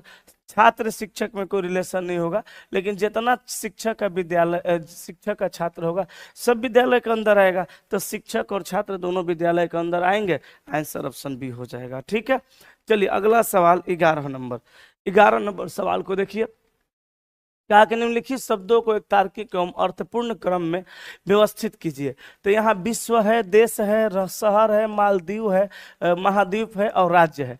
तो सबसे पहले अगर इसको हम लोग क्रम में सजाएंगे तो छोटा से बड़ा की तरफ चलेंगे, तो सबसे पहले शहर आएगा। तो शहर आएगा तो यानी 3 वाला सबसे पहले आएगा, ये कट जाएगा 5 वाला। शहर से आगे बढ़ेंगे तो राज्य बनेगा, शहर से राज्य होगा तो 3 के बाद 5, 3 के बाद 5, यहाँ 2 है तो ये कट जाएगा। 1 नंबर पे ये अरेंज होगा, 2 नंबर पे ये होगा। अब राज्य के बाद देश बन जाएगा, 3 नंबर पे 2 अरेंज होगा, यहाँ पर देखिए नहीं है तो ये कट गया, आंसर ए 2 नंबर अरेंज हो जाएगा 3 नंबर के जगह पे, क्योंकि देश होगा। और देश के बाद विश्व हो जाएगा 4 नंबर पे, और उसके बाद महाद्वीप हो जाएगा 5 नंबर पे, बढ़ते क्रम में अरेंज हो गया। ठीक है, अगला सवाल 12 नंबर। 12 नंबर तो भैया बोर्ड मार्क्स का नियम है, ये सवाल आप खुद से बना लीजिएगा, आपको बनाने भी आता है तो बोर्ड मार्क्स हमसे आप जो है सॉल्यूशन नहीं करवाइए, नहीं तो समझ लीजिए पाप जैसा लगेगा आपको भी। तो आंसर इसका हो जाएगा ऑप्शन नंबर बी -42, आप कर लेंगे। ठीक है, चलिए 16 नंबर सवाल देखिएगा। 16 नंबर सवाल देखिएगा, ये सवाल क्या कह रहा है, हालांकि है ये डायरेक्शन डिस्टेंस का। कहा कि हर सुबह अल्बर्ट उगते सूरज की ओर सवारी शुरू करता है, मतलब उगते सूरज का मतलब पूरब की ओर सवारी शुरू करता है, और वह 2 किलोमीटर की सवारी करता है। ठीक है, तो यहाँ से अगर अल्बर्ट को इधर भेजेंगे तो उगते सूरज की तरफ यानी पूरब में 2 किलोमीटर का सवारी कर लेगा ना। अब सुनिएगा 2 किलोमीटर का सवारी करता है, ठीक है। उसके बाद बाईं ओर मुड़ता है और 4 किलोमीटर तक चलता है। बाईं ओर मुड़ेगा तो ऊपर जाएगा, कितना जाएगा, 4 किलोमीटर जाएगा। तो ये चल गया कितना, 4 किलोमीटर। उसके बाद वो अपने दाहिने ओर मुड़ता है और 3 किलोमीटर तक चलता है। दाहिने ओर मुड़ेगा और 3 किलोमीटर तक चलेगा, तो ये दाहिना हो गया। इधर इसको चला दीजिए, ये 3 किलोमीटर चल जाएगा, ठीक है। 3 किलोमीटर तक चलता रहता है। अंत में वह अपने बाईं ओर जाता है और 8 किलोमीटर के लिए सवार होने के बाद कार्यालय तक पहुंचता है। इधर से ऊपर जाएगा, कितना जाएगा, 8 किलोमीटर कार्यालय पहुंचता है। अपने घर से हवाई मार्ग द्वारा उसका कार्यालय कितना दूर है, ठीक है। तो घर से हवाई मार्ग द्वारा कार्यालय कितना दूर होगा, तो देखिएगा घर से हवाई मार्ग का अगर हम रास्ता निकालें तो हवाई मार्ग बोले तो तिरछा दूरी पूछता है। तो तिरछा दूरी के लिए कर्ण निकालना पड़ता है दोस्त। कर्ण के लिए फॉर्मूला होता है √√, लंब का स्क्वायर और प्लस में आधार का स्क्वायर। मैं फिर से समझा दूं, हर सुबह अल्बर्ट उगते सूरज की ओर सवारी शुरू करता है, 2 किलोमीटर सवारी करता है, उसके बाद बाईं ओर मुड़ता है, 4 किलोमीटर चलता है, उसके बाद वो अपने दाहिने ओर मुड़ता है, 3 किलोमीटर चलता है, अंत में वो अपने बाईं ओर जाता है और 8 किलोमीटर के सवार होने के बाद कार्यालय तक पहुंच जाता है, अपने घर से हवाई मार्ग द्वारा उसका कार्यालय। तो देखिए तिरछा दूरी निकालना है तो कर्ण निकालना है, और कर्ण बराबर ये फॉर्मूला होगा रूट अंडर लंब स्क्वायर प्लस आधार स्क्वायर। अब बात करते हैं हम यहाँ पे 2 किलोमीटर है और ये 3 किलोमीटर है, तो ये 2 किलोमीटर और ये 3 किलोमीटर, तो ये टोटल आधार हो जाएगा कितना, 5 किलोमीटर। तो आधार हो जाएगा भाई साहब 5 किलोमीटर, और लंब हो जाएगा ये 8 है और ये 4 है, तो 8 और 4 ये हो जाएगा, 8 और 4 हो जाएगा 12 किलोमीटर। अब आप ही बताइए 5 12 का कितना होता है, 13 है ना, 5 12 का 13 किलोमीटर होता है। क्या होता है ट्रिपलेट, 5 12 का 13 किलोमीटर, ये हो गया। और नहीं तो अगर आप निकालेंगे तो निकालिए, लंब के जगह पे 12 का स्क्वायर, आधार के जगह पे 5 का स्क्वायर। तो लंब कितना 12 12 44, 144, 5 5 25। अब एक अंडर करिए, 5 4 9 हो जाएगा, 4 2 6 हो जाएगा, 169, 13 किलोमीटर आंसर होगा। ठीक है, answer option number A. Thank you thank you thank you. चलें आगे, हो गया। आज तबीयत सही नहीं लग रहा, ये कल गंगा स्नान कर लिए थे माघ पूर्णिमा का, उसी टाइम से थोड़ा तबीयत गड़बड़ है, तो थोड़ा सा ज़्यादा मुझसे तेज नहीं बोला जा रहा है, इसलिए मैं जो है थोड़ा आपको स्लो स्लो ही बोल के पढ़ाऊंगा, लेकिन पढ़ाऊंगा, सारा क्वेश्चन समझाऊंगा अच्छे से। बस जैसे रैली एनर्जी मेंटेन करता था ना, वैसे आज थोड़ी सी मुश्किलें माफी चाहेंगे।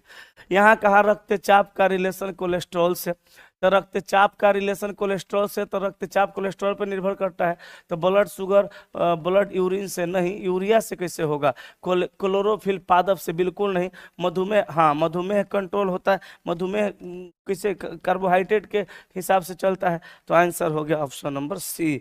अगले सवाल पे 19 नंबर पे आ जाइए। 19 नंबर, आज का सवाल आसान आसान है थोड़ा। 19 नंबर में कहा कौन सी उत्तर आकृति प्रश्न आकृति के प्रतिरूप को पूरा करेगी, तो उत्तर आकृति ABCD 4 गो ऑप्शन दिया है, चारों में से कौन सा ऑप्शन उसका प्रतिरूप को पूरा करेगा। मतलब ये क्वेश्चन हो गया इम्बेडेड फिगर का। इम्बेडेड फिगर का मतलब sorry completion of incomplete pattern का, माने अधूरे पैटर्न को पूरा करना। तो अधूरे पैटर्न को पूरा करने के लिए वाट के जगह पे किस फिगर को रखेंगे ये बताना है। इसमें देखिए उल्टा है, इसमें भी उल्टा है, सी को रख दीजिए, सी को रख दीजिएगा, सी बिल्कुल सीधा है, आंसर हो जाएगा ऑप्शन नंबर सी। ठीक है, अगला सवाल 22 नंबर को देखिएगा। 22 नंबर में क्या कह रहा है समझिएगा। कहा KLMNO और P बाएं से दाएं किसी भी क्रम में एक पंक्ति में बैठे हैं। ठीक है, आगे का निम्नलिखित जानकारी पर विचार करें और इस पर आधारित प्रश्नों के उत्तर दें। तो 3 3 6 7 लोग हैं, कहा O M के बाएं है, तो भैया O को रख दीजिए कहाँ, M के बाएं, सही है, O M के बाएं है। कहा कि O M के बाएं है, L बाएं छोर से दूसरा और L तथा K के बीच में 2 व्यक्ति है।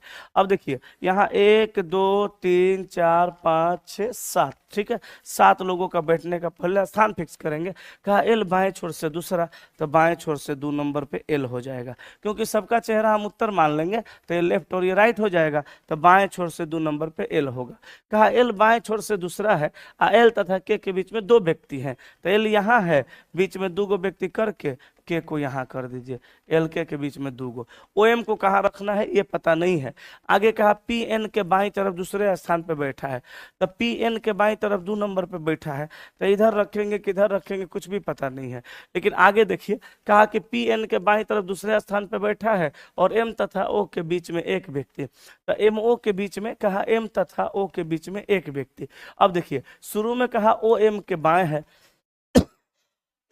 M तथा O के बीच में एक व्यक्ति, तो यहाँ आप ये मत सोचिएगा कि OM के बाएं होगा तो बीच में कैसे हो जाएगा। भैया OM के बाएं होगा तो हो ही ना सकता है, तुरंत बाएं है ऐसा नहीं कहा, बस कहा कि OM के बाएं है, M तथा O के बीच में एक व्यक्ति। ऐसा करते हैं ना, O को यहाँ कर देते हैं, M को यहाँ कर देते हैं, OM के बीच में एक व्यक्ति हो जाएगा, OM के बाएं हो जाएगा। यहाँ जो कहा PN के बाएं तरफ दूसरे स्थान पे है, तब P को N के बाएं तरफ 2 नंबर पे करेंगे, तो N को यहाँ कर देते हैं, P देखिए P यहाँ पे चला जाएगा, तो कहा PN के बाएं तरफ दूसरे स्थान पे है। ठीक है, अब कहा एगो बच गया, कौन सा है, के बच गया नहीं, एल बच गया नहीं, एम नहीं, एन ओ पी, कै गो के L M N O P, 6 ही गो था। तो भैया इसका तो जरूरतें नहीं है, हम तो 7 गो लेके बना दिए, उसका जरूरतें नहीं था। अभी चलिए सही बन गया। अब कहा निम्नलिखित में से किस युग्म के व्यक्ति पंक्ति के अंतिम छोरों पे हैं? 7 को लिए थे तो गलत नहीं हुआ, मतलब ले लिए थे एक्स्ट्रा। कहा कि निम्न में से किस युग्म के व्यक्ति पंक्ति के अंतिम छोरों पर बैठे हैं? तो ओ और एन के बीच ओ एन पंक्ति के छोरों पे बैठे हैं। सवाल का निम्न में से किस युग्म के व्यक्ति पंक्ति के दोनों छोरों पे हैं? तो एगो ओ है, एगो एन है, यही दोनों व्यक्ति पंक्ति के छोरों पे हो जाएंगे। ठीक है, हो गया, छाप लीजिए। नेक्स्ट नेक्स्ट देखिएगा, सवाल सुनिए। कहा, सवाल कहा, कथन कहा कि रंग रूप के अलावा, समझिएगा अच्छे से, कहा कि रंग रूप के अलावा अपने आप को भीतर से विकसित करना भी महत्वपूर्ण है। कार्यवाही नंबर 1 में कहा कि फैशन पर ध्यान देना चाहिए, फैशन पर ध्यान देना चाहिए, नहीं, फैशन पे ध्यान देना चाहिए ऐसा बात कथन में नहीं कहा। कथन में कहा कि रंग रूप के अलावा आपको अपने रंग रूप के अलावा अपने आप को भीतर से विकसित करना चाहिए। तो फैशन पर ध्यान देना मतलब बाहर से विकसित करना हुआ। दूसरा कहा फैशन पर ध्यान नहीं देना चाहिए, ऐसी भी बात नहीं कह रहा है। फैशन पर ध्यान देना चाहिए या फैशन पर ध्यान देना चाहिए, दोनों में से कोई भी बात नहीं कहा। वो कहा कि रंग रूप के अलावा, मतलब आप रंग रूप पे ध्यान दे भी सकते, नहीं भी दे सकते हैं, आपको आप अपने आप को भीतर से विकसित करना भी महत्वपूर्ण है, इसलिए दोनों गलत होंगे। तीसरा कहा आत्म विकास पर, हाँ, तो आत्म विकास का मतलब अंदर से विकसित करना, पुस्तकें को प्रोत्साहित किया जाना चाहिए, वो सलाह दे रहा है कि आत्म विकास पर पुस्तकें को प्रोत्साहित किया जाना चाहिए। तो ये कार्यवाही के रूप में सत्य है, आत्म विकास के लिए कुछ ना कुछ पढ़ना पड़ेगा, कुछ ना कुछ सीखना पड़ेगा, तो आत्म विकास पर पुस्तकों को प्रोत्साहित किया जाना चाहिए। तीसरा सही होगा, केवल निष्कर्ष केवल 3 अनुसरण करता है। बोलिए, क्लियर है, दिया हुआ है ना? चलिए, कॉमन सिस्टम लगल है ससुरा, ये दिखता नहीं है। अच्छा चलो, कोनो दिक्कत नहीं, लिख देते हैं सवाल। ये सवाल है सीरीज का। यहाँ पे देखो 12 है, यहाँ पे देखो 16 है, यहाँ पे 11 है, यहाँ पे 15 है, यहाँ पे 10 है, यहाँ पे 14 है। आगे यहाँ पे क्या होगा यही पूछ रहा है। इसके लिए टाइमर लगा देते हैं आपको 30 सेकंड का। हम उतना देर में पानी पी लेते हैं, जल्दी बता दीजिए आंसर क्या होगा। देखिए गर्म पानी बोतल में मंगवाए हैं, गर्म करके नीचे ऑफिस से।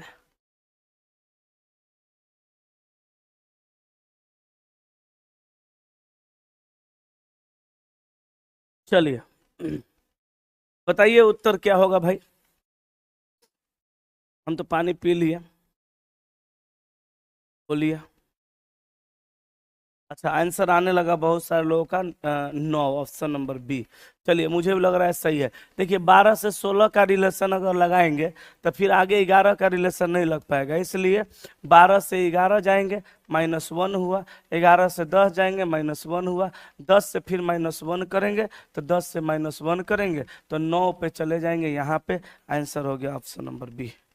ठीक है, चलिए अगर यहाँ देखिएगा तो 16 से 15, 15 से 14, आगे जाइएगा तो 13 हो जाता है। आगे का पूछा नहीं, इसलिए आंसर मार देंगे ऑप्शन नंबर बी। नेक्स्ट, इसको समझते हैं क्या कह रहा है। यहाँ देखिए, यहाँ पे कहा यदि यदि यदि यदि यदि GUEST गेस्ट को 9, 19, 7, 17, 22 के रूप में कोड किया जाता है तो हाउस को कैसे किया जाएगा। तो जी का 7 होता है भाई लो, 9 लिख दिया तो 2 को बढ़ा दिया, यू का 21 होता है 19 लिखा तो 2 को घटा दिया, ई का 5 होता है 7 लिखा 2 को बढ़ाया, एस का 19 होता है 17 2 को घटा दिया, टी का 20 होता है 22 2 को बढ़ा दिया। तो पहले 2 + -2 + 2 -2 यही हो रहा है। तो एच का 8 में 2 बढ़ाया 10 होगा, ये काट दीजिए। ओ का 15 में से 2 गया 13 होगा। अच्छा यू का 21 में से 21 से 2 23 हो जाएगा, ये कट जाएगा, यहाँ पे घटेगा, 19 में से 2 गया 17, तो 17 यहाँ पे है, यहाँ पे नहीं है, ये भी कट गया, डी आंसर हो गया। बोलिए कोई दिक्कत भाई, हुआ क्लियर? हैं। चलिए आगे चलते हैं। 39 नंबर, इसको सोचिएगा, इसको सुनिएगा। ये सवाल बहुत आसान है। कहा निम्नलिखित जानकारी को ध्यानपूर्वक पढ़िए और इस पर आधारित प्रश्नों को उत्तर दीजिए। कहा एक ठोस घन की 4 सतहों को हरे रंग से तथा 2 विपरीत सतहों को लाल रंग से रंग कर इसे 64 छोटे छोटे घनों में काटा गया है। अब देखिए, सबसे पहला बात तो ये समझिए कि 64 छोटे छोटे घनों में काटा गया है। तो 64 छोटे छोटे घनों में काटा गया है, तो 64 छोटे छोटे घनों में काटा गया है। एकरा मतलब एक घन का माप होगा 4 सेंटीमीटर या 4 इंच, जो भी देता है 4 सेंटीमीटर। अब ये देखिए, ये हो गया आपका घन, समझिएगा, ये हो गया आपका घन, ये हुआ आपका घन, ठीक है। इसके 4 सतह को हरा रंग से रंग दिया गया। तो 4 सतह को हरा रंग से रंगा और 2 सतह को लाल रंग से रंगा और 2 विपरीत सतह को लाल रंग से रंगा। तो देखिए, एगो सामने वाला को हम लाल रंग से रंग देते हैं और एगो पीछे वाला को लाल रंग से रंग देते हैं। विपरीत सतह पर लाल रंग हो जाएगा। इसको 4 सेंटीमीटर के छोटे छोटे घनों में काटेंगे। 3 गो लाइन खींचेंगे यहाँ पे, ये देखिए। तो यहाँ पे देखिए 1 2 3 4 5 6 7 8 9 10 11 12 13 14 15 16, एक गो सतह हुआ पे 16 गो हो जाएगा। यहाँ कहा ऐसे कितने घन है जिनकी सतह को लाल रंग से रंगा गया है। तो एक गो घनवा के एक गो सतहवा पे 16 गो घन हो गया। तो 16 गो आगे वाला पे और 16 गो पीछे वाला पे, तो 16 16 कितना हो जाएगा, 32 हो जाएगा। तो आंसर ऑप्शन सी मार दीजिए। कुछ करना नहीं था इसमें, ठीक है, समझ गए।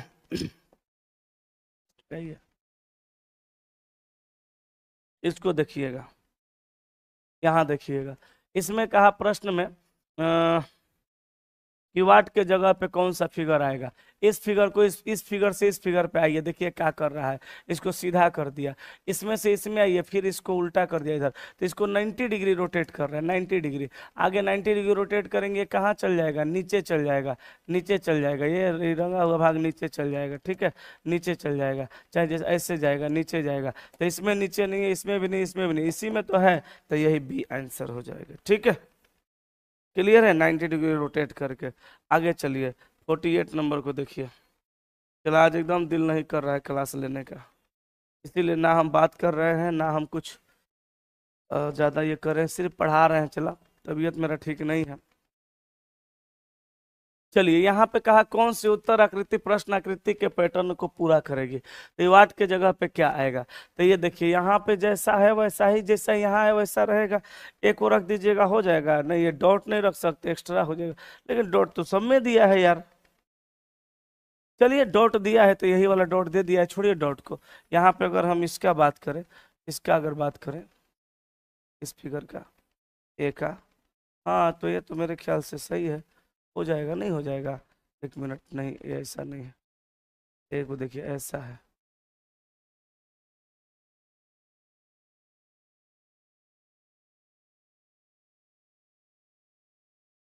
देखिए पहले इसको करते हैं, पूरा तो हो ही जाएगा।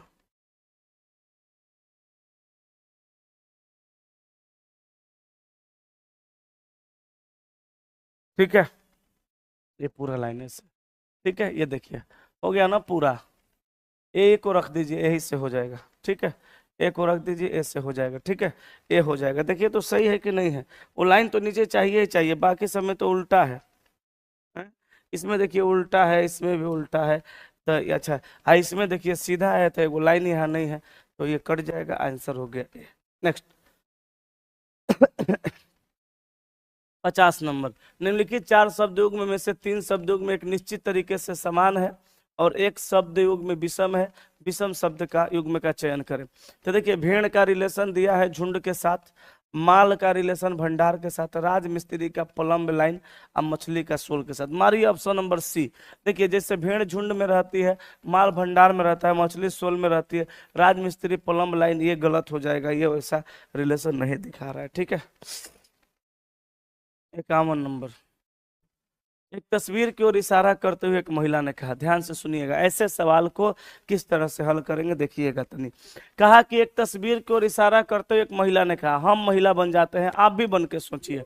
महिला ने कहा, किसके तरफ इशारा करके? तस्वीर की तरफ। क्या कहा कि वह माने कौन? तस्वीर। मेरे दादा के इकलौते पुत्र, मेरे दादा का इकलौता पुत्र, मेरा पिताजी इकलौते पुत्र का पुत्र है, तो इकलौता पुत्र का पुत्र है तो मैं भी हो सकता हूँ या मेरा भाई भी हो सकता है, लेकिन मैं तो महिला हूं ना। महिला ने कहा, इसका मतलब वो मेरे दादाजी का इकलौता पुत्र पिताजी का पुत्र है, तो पिताजी का पुत्र भाई लगेगा। तो कहा कि तस्वीर में व्यक्ति महिला से किस प्रकार संबंधित है? तो तस्वीर में व्यक्ति महिला का भाई है। बोलिए, आंसर आया था ऑप्शन नंबर डी कि नहीं आया था? बताइए। चलिए ठीक है, आ गया था तो आगे चलते हैं। 52 नंबर, ये भी ब्लड रिलेशन का है लेकिन थोड़ा टेढ़ा वाला रिलेशन है। यहाँ पे देखिएगा, ध्यान दीजिएगा कि डायरेक्ट सवाल को बना देते हैं हम, देखिएगा कैसे बनेगा, अरे तो लिख के भी बना सकते हैं, आपकी मर्जी है। देखिए, कहा कि एक परिवार में एक सदस्य और उनके रिश्तों का उल्लेख निम्नानुसार सूचनाओं के आधार से पढ़े और प्रश्नों का उत्तर दे। ए बी की बहन है, परिवार में कितनी महिला सदस्य हैं? तो कहा ए बी की बहन है, तो ए बी की बहन है, तो ए जो है बी की बहन है, महिला होगी। सी डी का भाई है, तो सी जो है एच डी का भाई है, पुरुष हो गया। ये दोनों का जेंडर क्लियर नहीं है अभी। अच्छा, ई एफ का पिता है, तो ई पुरुष हो गया, पिता है, तो ई एफ का पिता, एफ का जेंडर क्लियर नहीं है। जी एच की माँ है, तो जी एच की माँ है, महिला है, जी एच की माँ है। एफ डी की बहन है, एफ डी की बहन है, महिला है। डी उसका भाई है कि कौन है, नहीं पता। आगे कहा सी जी का बेटा है, तो सी जी का बेटा है, तो सी जी का बेटा है तो पुरुष हो गया। जी तो महिला है, यहाँ पता चल गया है, तो जी महिला है तो रहने दीजिए। आगे कहा बी सी की बेटी है, तो बी सी की बेटी है तो माइनस। 80 की शादी जैसे हुई है। अब देखिए, बी सी की बेटी है, बी सी की बेटी है, सी की शादी जैसे हुई है, तो सी की शादी जैसे हुई है, जे का जेंडर क्लियर है? यहाँ पे बनाना पड़ेगा, नहीं होगा ऐसे, चाहे हो जाएगा तो आप नहीं समझिएगा। देखिए, कहा ए बी की बहन है, तो बहन को कहाँ रखेंगे? यहाँ ए, इस बी की कौन है? ए बी की बहन है, तो बहन है तो ये महिला हो जाएगी। बी उसका कौन है, नहीं पता। सी डी का भाई है, तो कहा सी डी का भाई है, अलग अलग बनाएंगे। सी इस डी का कौन हो जाएगा? सी डी का भाई है, तो प्लस हो जाएगा, सी डी का भाई है। आगे कहा ई एफ का पिता है, तो ई एफ का पिता है, तो ई को यहाँ रखिए, ई जो है इस एफ का पिता हो जाएगा। ई एफ का पिता है, प्लस हो जाएगा, पुरुष है। ई एफ का पिता है, जी एच की माँ है, जी एच की माँ है, तो जी को यहाँ रखिए, इस एच की माँ लगेगी, जी एच की माँ है, ठीक है, तो महिला हो जाएगी। अभी किसी का जेंडर, किसी का रिलेशन किसी के साथ क्लियर नहीं है। एफ डी की बहन है, कहा एफ डी की बहन है, तो एफ को डी की बहन बनाइए।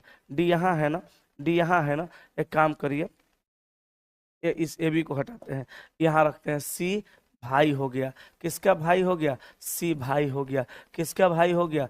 डी का, तो सी डी का भाई है। यहाँ कहा एफ डी की बहन है, तो इसको लाते हैं, एफ डी की बहन है, तो डी की बहन एफ है, एफ डी की बहन है, एफ डी की बहन है, माइनस डी उसका कौन है, नहीं पता। अब सुनिए, ई एफ का पिता है, तो ई को ऊपर रखेंगे ना, यहाँ पे ई जो है इस एफ का कौन लगेगा?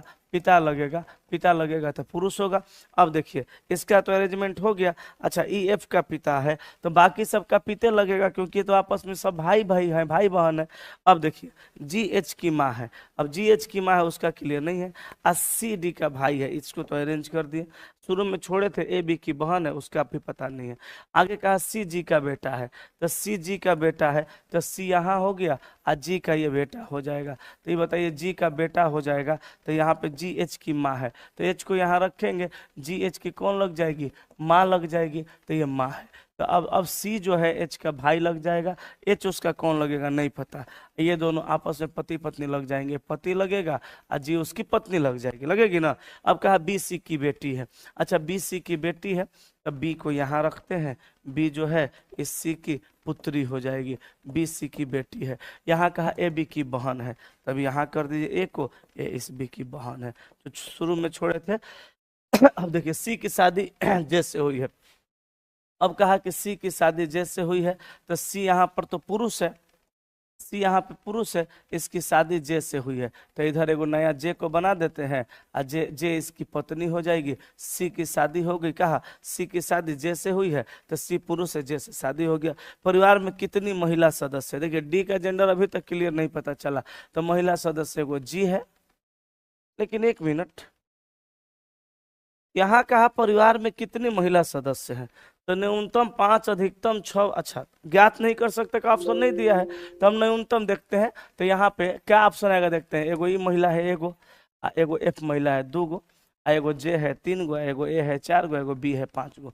तो न्यूनतम 5 गो, अधिकतम नहीं निकाल सकते, काहे कि अभी एच का डी का दोनों का पता नहीं है, इसलिए अधिकतम नहीं कर सकते। लेकिन न्यूनतम हम 5 गो बता सकते हैं क्या, तो आंसर हो जाएगा न्यूनतम 5। ठीक है, अब इसको छाप लीजिए। चले आगे, चले एकदम बोलल नहीं जा रहा। 57 नंबर देखिएगा, 57 नंबर सवाल को पढ़िएगा। कहा निष्कर्ष में कहा यहाँ पे कोई घन बेलन नहीं है, तो ये डायरेक्ट गलत काट दीजिए, क्योंकि पॉजिटिव स्टेटमेंट का निगेटिव कंक्लूजन नहीं होगा। सभी घनाभ बेलन है, घनाभ का रिलेशन बेलन के साथ सभी के साथ री स्टेटमेंट गलत होता है। कुछ घन बेलन है, घन का रिलेशन बेलन से घनाभ कॉमन 50-50-100 मिला, गलत है। घन बेलन आ घन बेलन, ये देखिए पहला तीसरा में आइदर का कंडीशन है, तो आप मारिए या तो 1 या 3 अनुसरण करता है। कहिएगा सर कैसे, तो ये देखिए दोनों कंक्लूजन गलत है, दोनों का एलिमेंट सेम, एलिमेंट की जगह आप सब्जेक्ट ऑब्जेक्ट भी कह सकते हैं, घन बेलन घन बेलन, और दोनों में एगो पॉजिटिव है एगो नेगेटिव है। तो याद रखिएगा, जब दोनों कंक्लूजन गलत हो, दोनों का एलिमेंट सेम हो, एगो पॉजिटिव हो एगो नेगेटिव हो, तो इस कंडीशन में हम उसको आइदर और में रख देते हैं। आंसर हो गया ऑप्शन सी। ठीक है, नेक्स्ट 59 नंबर को देखिए। 5 पर 9 59 नंबर, 59 नंबर को समझिए। यदि पासे को 4 बार फेंका जाता है और प्रत्येक स्थिति में कहा कि अलग संख्याएं आती हैं, दिखाई देती हैं, तो इस प्रकार पासे में 2 के विपरीत कौन सी संख्या होगी। तो देखिए 2 के बगल में 3 4 है, तो 3 3 और 4 4 कॉमन हो गया, तो 2 का डायरेक्ट विपरीत 5 हो जाएगा। ठीक है, 2 का डायरेक्ट विपरीत 5 हो जाएगा। जब 2 2 को कॉमन होता है तो एक को जो बचता है वो एक दूसरे का विपरीत हो जाता है। चलिए अगले सवाल पर, अगला सवाल देखिएगा। अगला सवाल 64 नंबर क्या होगा, जरा गौर फरमाएंगे। ठीक है, अगला सवाल 64 नंबर, ध्यान दीजिएगा। कथन कह रहा है, कथन कहा कि क्या न्यायालय को सार्वजनिक जगहों पर धूम्रपान पर लगी पाबंदी के निर्णय को मना कर देना चाहिए। धूम्रपान मतलब सिगरेट पीना, धुआं वाला। तो कहा कि क्या न्यायालय को सार्वजनिक जगहों पर, सार्वजनिक जगह का मतलब जहां सभी लोग जा रहे हैं आ रहे हैं, वैसे जगहों पर धूम्रपान पर लगी पाबंदी को निर्णय को मना कर देना चाहिए। जैसे आप लोग कथन को गलत तरीका से समझिएगा तो निष्कर्ष भी गलत तरीका का निकालिएगा। कथन को फिर से समझिए, क्या न्यायालय को सार्वजनिक जगहों पर धूम्रपान पर लगी पाबंदी के निर्णय को मना कर देना चाहिए। मतलब सार्वजनिक जगह पे धूम्रपान नहीं करना है ऐसा नियम लगा हुआ है, तो क्या उस नियम को सार्वजनिक, क्या उस नियम को न्यायालय मना करे, ये बात कर रहे हैं। माने ऑलरेडी धूम्रपान पर पाबंदी जो लगा हुआ है उसका निर्णय को मना करने की बात कर रहा है कि न्यायालय उसको मना कर दे। तर्क नंबर 1 में कहा कि हाँ, अन्यथा पर्यटन जो कि भारत के प्रमुख उद्योगों में से एक है पूरी तरह से प्रभावित हो जाएगा। सवाल में कहीं पर्यटन का बात नहीं कहा है, सिगरेट बंद करने का यानी धूम्रपान बंद करने का बात कर रहा है, पर्यटन से कोई मतलब नहीं। यहाँ कहा नहीं, यह लोक स्वास्थ्य की बात है और धूम्रपान करने वाले व्यक्ति निजी जगहों पर धूम्रपान कर सकते हैं, नहीं इसकी भी चर्चा नहीं है। तो आंसर हो गया न तो 1 और न ही 2 मजबूत है। ठीक है, चलते हैं अगले सवाल पे। आज माफी चाहेंगे सभी लोगों से। आज ये मत कहिएगा सर आज आपने अच्छा नहीं पढ़ाया, यार पढ़ाता मैं रोज अच्छा ही हूँ, बस आज मैं थोड़ा सा बात ज्यादा नहीं कर रहा हूँ क्योंकि बोल रहा हूँ तो खांसी निकल रही है अंदर से। मैं क्लास ले रहा हूँ दोस्त, वही बहुत है मेरे लिए, ताकि आप लोग का तैयारी ना छूटे, आप लोग हताश ना हो जाए, इसलिए मैं क्लास ले रहा हूँ। लेने की स्थिति में बिल्कुल नहीं। उस विकल्प का चयन करें जिसमें दी गई आकृति अंतर्निहित है।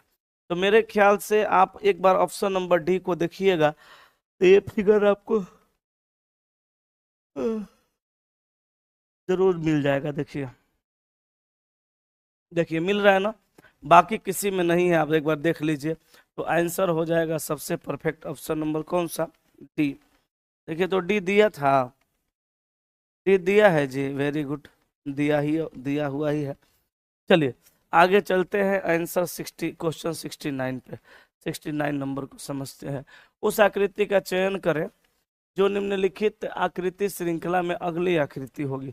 देखिए इस फिगर को देखिए, यहाँ पे इसमें खुला है, इसमें यहाँ आ गया, हम कहेंगे 90 डिग्री एंटी क्लॉक रोटेट हो गया और डार्क हो गया। अगला में नीचे आ गया लेकिन घूमियो रहा है, यहाँ सीधे घुमा कितना, यहाँ सीधे घुमा क्लॉकवाइज में घुमा 90 डिग्री, ठीक है। और यहाँ आ गया एंटी क्लॉक में जगह चेंज कर लिया, फिर यहाँ से यहीं घूम गया, कहाँ नीचे 90 डिग्री या फिर घूम गया ऐसे। अगला बार में कहाँ जाएगा, यहाँ से यहाँ आया, यहाँ से यहाँ आया, अब कहाँ जाएगा, यहाँ ना, तो यहाँ जाएगा। अगला में तो सीधा हो जाएगा और डार्क भी हो जाएगा, ठीक है। और सीधा हो जाएगा, डार्क हो जाएगा। तो बी में देखिए, डी में नहीं है, सी में नहीं है, बी में नहीं, ए में है, तो ए सवाल का उत्तर हो जाएगा, ठीक है। सवाल का उत्तर ए हो जाएगा, ठीक है। आगे चलते हैं अगले सवाल पे। 72 नंबर देखिए, 72 नंबर कहा यदि किसी सांकेतिक भाषा में ROPE को ये लिखा जाता है, इसको ये, इसको ये, तो इसको क्या, इसको कहते हैं हमको हमी से चुरा लो वाला ट्रिक। इसी को हम कहते हैं हमको हमी से चुरा लो वाला ट्रिक, हमी से चुरा लो वाला ट्रिक बोलते हैं, हमको हमी से चुरा लो वाला ट्रिक बोलते हैं। कैसे, देखिए इसमें जो जो लेटर दिए गए हैं उस सारे लेटर का कोड दिया गया है, इसमें जो जो लेटर दिया गया है यहीं से दिया गया है। तो टी का कोड यहाँ स्टार है तो हम भी स्टार लिख देंगे, तो क्या दिक्कत है। टी का कोड यहाँ स्टार दिया है ना जी, तो हम भी टी के जगह पे स्टार कोड ले लेंगे। उसके बाद आर के जगह पे प्रतिशत दिया है, प्रतिशत ले लेंगे। ओ के जगह पे 5 है, 5 ले लेंगे। यू के जगह पे हैज है, हैज ले लेंगे। बी के जगह पे 8 है, 8 ले लेंगे। एल के जगह पे @ ले लेंगे। आई के जगह पे डॉलर है, डॉलर ले लेंगे। क्या आंसर हो जाएगा, तो स्टार प्रतिशत 5 है, 8 $, ऑप्शन नंबर ए आंसर हो जाएगा, सवाल का उत्तर हो जाएगा, ठीक है। चले आगे कि नहीं चले, बताइए, चले ना। ओके अगले सवाल पे। अगला सवाल 74 नंबर,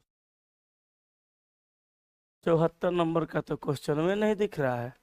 रे बाबा ये तो ये क्वेश्चन आ गया, इसमें क्या है। चला जी 74 नंबर सवाल नहीं है, इसलिए इसको हम लोग नहीं कर पाएंगे। आगे चलते हैं 78 नंबर पे। चलिए 78 नंबर को देखिएगा क्या कह रहा है। कथन कह रहा है सुबह व्यायाम करना बहुत अच्छा होता है। निष्कर्ष नंबर 1 में कहा बहुत व्यायाम करने से शरीर में महत्वपूर्ण हार्मोन, कहा कि सुबह, बहुत नहीं सॉरी सुबह है ना, बहुत पढ़ दिए, फिर से पढ़िए।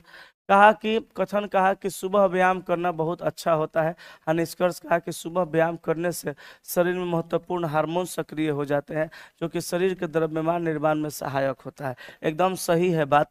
कथन में भी कहा सुबह व्यायाम करना बहुत अच्छा होता है, लॉजिक दे रहा है कि हाँ सुबह व्यायाम करने से शरीर में महत्वपूर्ण हार्मोन सक्रिय हो जाता है जो कि शरीर के द्रव्यमान निर्माण में सहायक होता है, तो सही है।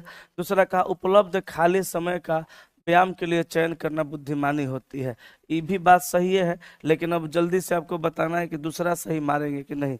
और मेरे ख्याल से कहा कि उपलब्ध खाली स्थान उपलब्ध खाली समय का व्यायाम के लिए चयन करना बुद्धिमानी होता है।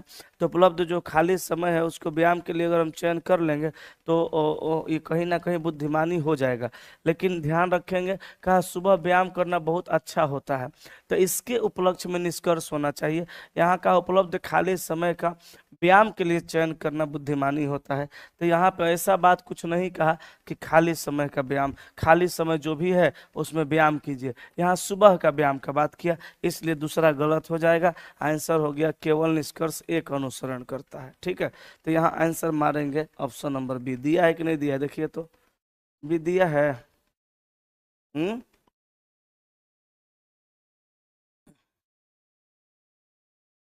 चलिए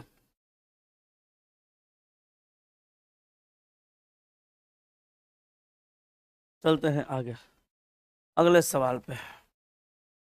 अगला सवाल 79 नंबर को देखिएगा। 79 नंबर क्या कह रहा है, प्लस का अर्थ माइनस। बोर्ड मास का नियम है यार, बना लेंगे आप लोग इसको।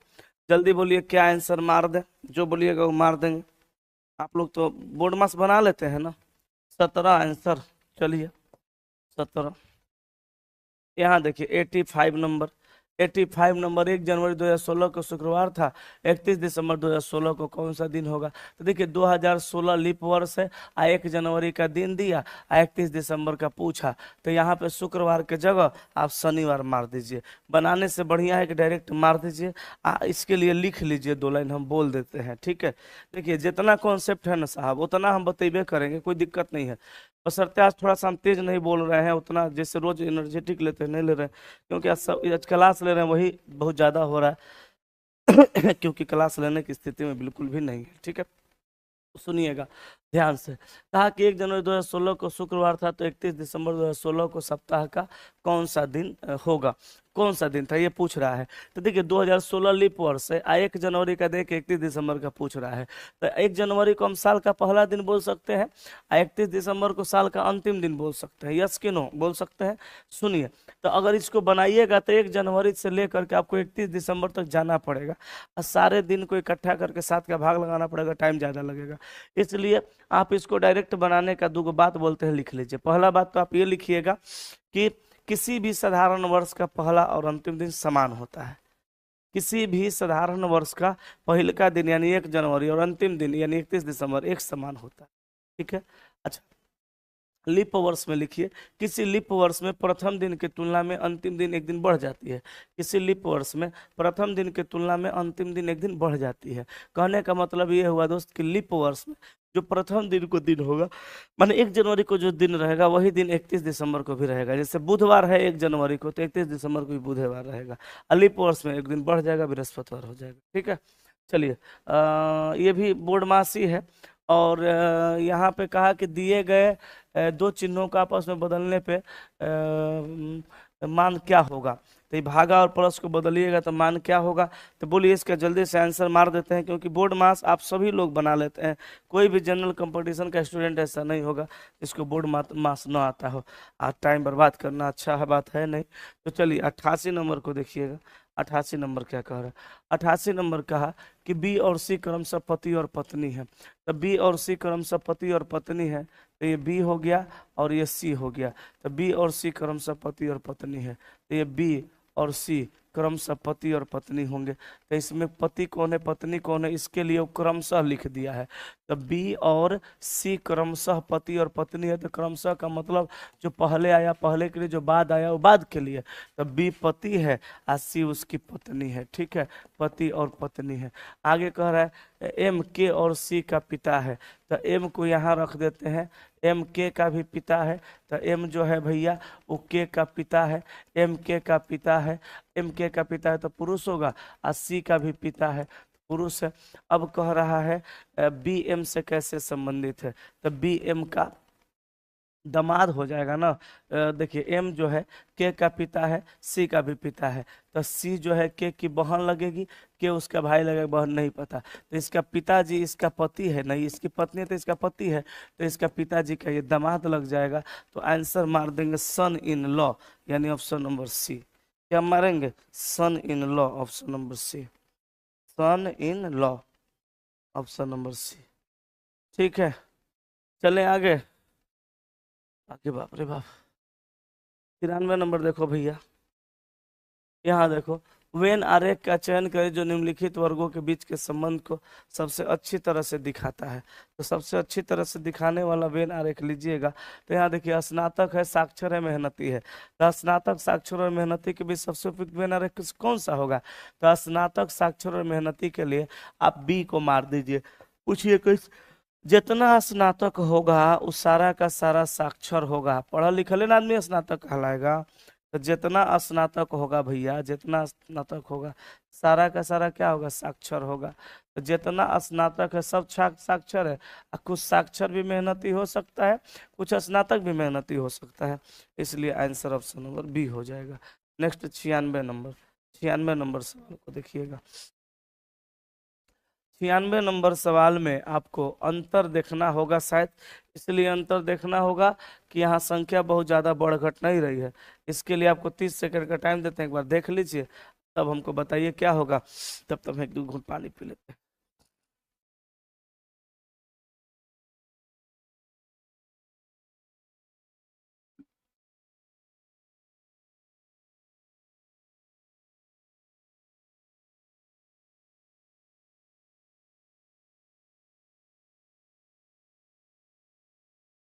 बोलो भाई।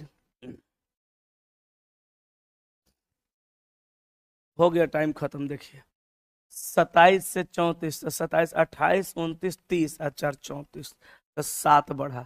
51, 11 में से 4 गया, 11 में से 4 गया 7, और 4 में से 3 गया 1, 17। 5 में से 1 गया तो 4, और 7 में से 5 गया तो 2। 5 में से 1 गया 4, 7 में से 5 गया 2। 7 में से 5 गया तो 2। 10 में 7 गया 3, 32। 4, 7 में 7 गया 0। 14 में 10 गया 4। यहाँ देखिए गलत, जिसमें एक संख्या, अच्छा गलत चुनना है चुना जाएगा। 5 में 15 में 7 गया 8, 18 में 14 गया 4। अब देखिएगा यहाँ 7 से 17 हुआ, प्लस बढ़ाया 10। 17 से 24 हुआ, 17 और 3 20 और 4 24, तो 17 और 3 20 और 4 24, 7 बढ़ा। ठीक है, यहाँ देखिए 10 बढ़ा, यहाँ 7 बढ़ा, 24 36 2 32, यहाँ 8 बढ़ा, 32 8 40, 40 8 48, हर जगह तो 8 बढ़ रहा है। यहाँ पे लगता है 34 से गलत है। देखिए 7 8 15, यहाँ 8 जोड़ते हैं, यहाँ 15 होता, यहाँ 15 का अंतर होता, तो 4 और 5 यहाँ 9 होता, और 3 और 1 4 49 होता। अब देखिए 15 और 5 20 और 4 24, 49 से अगर 75 का हम अंतर निकालते तो 15 में से 9 जाता तो 6 होता, 6 में से देखिए देखिए 15 में से 9 जाता है 6 होता, 6 में 4 2 26 होता, तो 15 5 20 6 26। कौन सा ससुरा गलत हो रहा है? 49 51 गलत हो रहा। 28 29 30 4 34, 49 रखेंगे, 7 8 15, 15, इधर भी 8 नहीं हुआ, 15 और 5 20 और 6 26, 11 हो जाता, 8 8। ऐसे लगता है नहीं है चला। कैसे है, कुछ पता चल रहा है? हम्म कौन सा अंतर है जी, अलग है? 1 मिनट थोड़ा सा कैलकुलेशन करके देखते हैं कौन सा है, कुछ पता चल रहा है? हैं? नहीं पता चल रहा है, फिर से देखते हैं। देखिए 27 से 34 हुआ, 30 और 4 34, 30 4 34, 7 बढ़ा 51, इधर ही कहीं होगा। यहाँ पे कितना का अंतर है?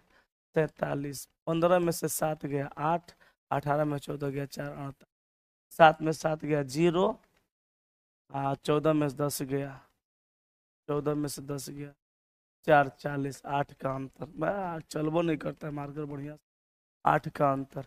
यहाँ देखो तो, यहाँ देखो 7 में से 5 गया 2, और 10 में 7 गया 3 32, तो 32 -8, यहाँ -8। अब एक काम करते हैं, इधर भी -8 लेके चलते हैं, तो 32 में से 8 गया, 12 में से 8 गया 4 24, अब 5 में से 4 गया 1, और 7 में से 2 गया 5, यहाँ ठीक है। यहाँ -8 का अंतर, यही गलती होगा, यहाँ -8 का अंतर लेके चलते हैं, तो 16 4 20 4 24 16, तो 11 में से 6 गया, यहाँ पे होगा 5, यहाँ पे देखिए 4 में से 1 गया 3, 35 होना चाहिए 34 से, चलिए नहीं पकड़ा रहा था, पकड़ा गया। यहाँ पे फिर -8, 16 में से 8 गया 8, 28 29 30 35, चलिए 35 मार लीजिए, 35 मार लीजिए, ठीक है। चलिए आगे चले। आंसर हो जाएगा 34, क्योंकि वहां 34 की जगह 35 होना चाहिए, ठीक है। चलिए इसका तो सर क्या होगा? कहा ADER से कितने 4 शब्द वाले अर्थपूर्ण शब्द बनाए जा सकते हैं अगर एक वर्ण एक ही उपयोग किया जाए, अगर एक वर्ण एक बार ही उपयोग किया जाए, एक बार ही अगर उपयोग होता है तो कई गो? तो देखिए ADER से बनाना है, तो हमको देखिए 1 मिनट ठहरिए। ADER से बनेगा तो 4 गो शब्द बनेगा कि 3 गो कि 2 गो? एगो तो READ बन जाएगा, नहीं एगो बन जाएगा ए डी, सबका एक एक बार प्रयोग किए, एगो रेड बन गया, एगो कौन बन जाएगा, डियर बन जाएगा मेरे ख्याल से, dear, D E A R, D E A R. एगो और बनेगा कौन सा, एगो और बन जाएगा D A R A, D A R A. ठीक है, तो यहाँ पे हो गया टोटल कएगो, 3 गो। तो आंसर मार देना है ऑप्शन नंबर 3। ठीक है, ऑप्शन नंबर डी। ठीक है, डी ए आर। चलते हैं अगले सवाल पे। 107 नंबर देखिए। कहा कि यदि आम को बर्फ, बर्फ को आकाश, आकाश को आग, और आग को पानी, आकाश को आग और पानी को बारिश कहा जाए तो चिड़िया कहाँ उड़ती है? तो चिड़िया तो भैया आकाश में उड़ती है, लेकिन आकाश को आग कहा जा रहा है, तो अब इसका आंसर आग मार दीजिएगा। कोडिंग डिकोडिंग का सवाल है। चिड़िया आकाश में उड़ती है, आग मार देंगे, हो जाएगा। नेक्स्ट 10 नंबर, 10 नंबर देखिएगा। 10 नंबर में कह रहा है, 110 नंबर में, इतना लंबा सवाल है, कहाँ ऑप्शन चल जाता है। देखिए, कथन कह रहा है कि हर कोई प्रतिभाशाली है, लेकिन अगर आप एक मछली को उसकी पेड़ पर चढ़ने की क्षमता पर आंकेंगे तो वह पूरी जिंदगी यह विश्वास करते हुए बिता देगी कि वह बेवकूफ है। सही बात है, हर कोई प्रतिभाशाली है, लेकिन जिसका प्रतिभा जिसमें उसमें आकी। अगर आप एक मछली को पेड़ पर चढ़ा के कहिएगा कि तुम्हारे अंदर कोई प्रतिभा नहीं है, तो जिंदगी भर अपने आप को कोसबे न करेगी, विश्वास करते हुए वह बिता देगी कि वह बेवकूफ है। अब निष्कर्ष नंबर 1 में कहा कि हर किसी के पास कौशल और क्षमताओं का अपना सेट है, इस प्रकार एक व्यक्ति के दूसरे व्यक्ति से तुलना करना उचित नहीं है। सही बात है, हर व्यक्तित्व के पास, हर व्यक्ति के पास अपना अपना एक अलग व्यक्तित्व है, हर आदमी के पास अपना एक अलग टैलेंट है, इसीलिए तुलना नहीं करना चाहिए किसी इंसान को। आगे कहा एक प्रतिभा सभी क्षेत्रों में एक विशेषज्ञ होता है, ऐसा कुछ भी नहीं है। दूसरा, एक प्रतिभा, नहीं लगता है दूसरा सही हो जाएगा। देखिए, तो कहा कि एक प्रतिभा सभी क्षेत्रों में एक विशेषज्ञ होता है, लेकिन नहीं, इसको कैसे कह सकते हैं, इसकी चर्चा तो कथन में नहीं ना है। तो एक प्रतिभा सभी क्षेत्रों में विशेषज्ञ होता है, नहीं, ये नहीं कहा गया है। तो आंसर मारेंगे ऑप्शन नंबर ए, केवल निष्कर्ष 1। ठीक है, आगे 111। कितना सवाल है इधर। निम्नलिखित विवरणों को पढ़ें और नीचे दिए गए प्रश्न का उत्तर दें। कहा कि रेखा सुमित से छोटी किंतु रानी से बड़ी है, तो ध्यान दीजिएगा। कहा कि रेखा जो है, कहा कि रेखा सुमिता से छोटी किंतु रानी से बड़ी, तो रेखा सुमिता से छोटी, कहा कि रेखा सुमिता से छोटी किंतु रानी से बड़ी है, तो रेखा सुमिता से छोटी है किंतु रानी से बड़ी है। आगे कहा रानी गायत्री से बड़ी है, तो रानी गायत्री से बड़ी है, तो यहाँ पे लिखिए गायत्री को, रानी हो जाएगी गायत्री से बड़ी। शर्मिला रानी से बड़ी किंतु रेखा से छोटी है, तो शर्मिला रानी से बड़ी किंतु रेखा से छोटी है, तो शर्मिला को यहाँ बीच में रखना पड़ेगा, शर्मिला को यहाँ बीच में रखना पड़ेगा। शर्मिला जो है रानी से बड़ी किंतु रेखा से छोटी है। इन सब में छोटी कौन है? तो सब में छोटी गायत्री है। आंसर होगा ऑप्शन हो गया। नेक्स्ट 112 देखिए, 112 नंबर सवाल पढ़िएगा। तेरी इतना छोटा क्वेश्चन दिख रहा है, चला है, चलिए देखिएगा। कहा कि PQR तथा S 4 मित्र जो शिक्षण विधि, बैंकिंग तथा खाना बनाने के व्यवसाय में संलग्न है। शिक्षण विधि, बैंकिंग तथा खाना बनाने के व्यवसाय में संलग्न है, तथा लाल, नीला, सफेद तथा पीला घर के स्वामी है, परंतु इस क्रम में नहीं। एक व्यक्ति को केवल एक घर है तथा वह एक ही व्यवसाय करता है। पी लाल घर का स्वामी तथा वह बैंकर नहीं है। तो देखिए, P को रखिए, Q को रखिए, R को रखिए, S को रखिए। चलिए इसके सामने जो जो कहा उससे उसे रख दीजिए, बन जाएगा। P लाल घर का स्वामी है, क्या पढ़ाएंगे, नहीं पढ़ाएंगे। P लाल घर का स्वामी है, पी लाल घर का स्वामी है तो पी के सामने लाल रखेंगे, अब वह बैंकर नहीं है तो बैंकर लिख के काट देंगे। ठीक है, आगे कह रहा है नीले घर का स्वामी वकील है, तो नीले घर का स्वामी वकील है तो ये नीला है, और नीला घर का स्वामी वकील है। अब किसका घर नीला है किसका वकील है ये नहीं कह सकते। नीले घर का स्वामी वकील है, कहाँ पे घर नीला होगा, कौन वकील है नहीं पता, छोड़ दीजिए। एस के घर का रंग न तो पीला न ही सफेद है। अच्छा एक बात बताइए, एस का घर का रंग पीला नहीं है सफेद नहीं है तो लाल भी तो नहीं ना होगा, तो कैसा होगा, तो यहीं पे तो नीला होगा, तो यहाँ पे नीला कर दीजिए। कैसे, देखिए चारे गो रंग है, एस के घर का रंग पीला और सफेद नहीं है, तो पीला सफेद नहीं है तो लालो नहीं होगा, क्योंकि लाल तो वहाँ हो गया है, तो नीले न है तो नीला यहाँ रखेंगे तो यह हो जाएगा वकील। नीला वहाँ रखेंगे तो यह वकील हो जाएगा, वकील को यहाँ कर देंगे, इसको हटा देंगे। ठीक है, आगे कह रहा है आर एक शिक्षक है, तो आर एक शिक्षक है तो आर का पेशा क्या हो जाएगा, शिक्षक हो जाएगा, यहाँ शिक्षक कर दीजिए। अब बैंकर वहाँ नहीं होगा तो बैंकर के लिए ही जगह बचे, यहाँ बैंकर कर दीजिए। एगो बच गया कौन सा, विधि, है ना, शिक्षण, शिक्षण हो गया, कोई यहाँ विधि बच गया, यहाँ विधि रख दीजिए। ठीक है, यहाँ पे विधि रख दीजिए। ठीक है, यहाँ पे विधि कर दीजिए। ठीक है, अब देखिए आगे कुछ कहा नहीं, आज कहा कि सफेद घर का स्वामी कौन है, तो सफेद भैया कहाँ कहाँ हो सकता है, यहाँ भी सफेद हो सकता है ना, और यहाँ भी सफेद हो सकता है, तो अब हम बताइए नहीं पाएंगे कहाँ सफेद होगा, इसलिए आंसर मार देंगे। डी में निर्धारित नहीं किया जा सकता, यानी ऑप्शन नंबर बी, डी में दिया है निर्धारित नहीं किया जा सकता, तो यही आंसर होगा। लेकिन इस ऑप्शन को 10 गो, तो इस ऑप्शन को दिया है बी में, तो बी मार देंगे। ठीक है, चलिए हो गया, आगे बढ़ते हैं। 114 नंबर सवाल में थोड़ा एरर है, यहाँ पे सुधारना पड़ेगा।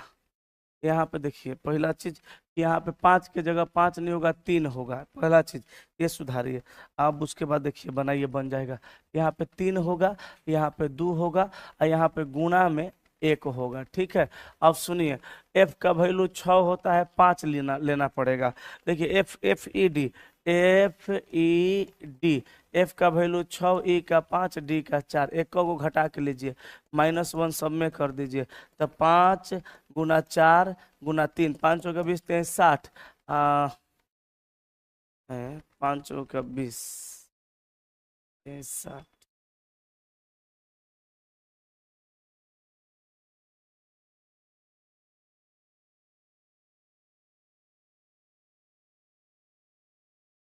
कैसे होगा, चला 5 6 के 5, ई का 4, 5 का 20, 60 स्क्वायर कर दिया गया है क्या, देखो तो एक बार कैलकुलेशन कर लो तो। हम्म,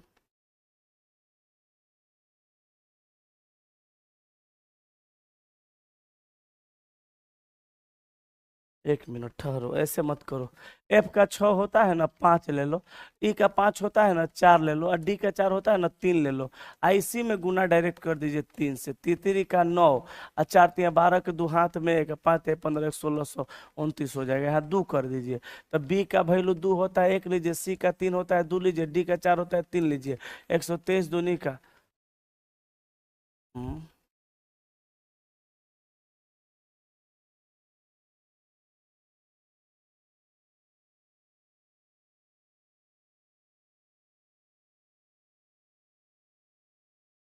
b का 1 4, f का वैल्यू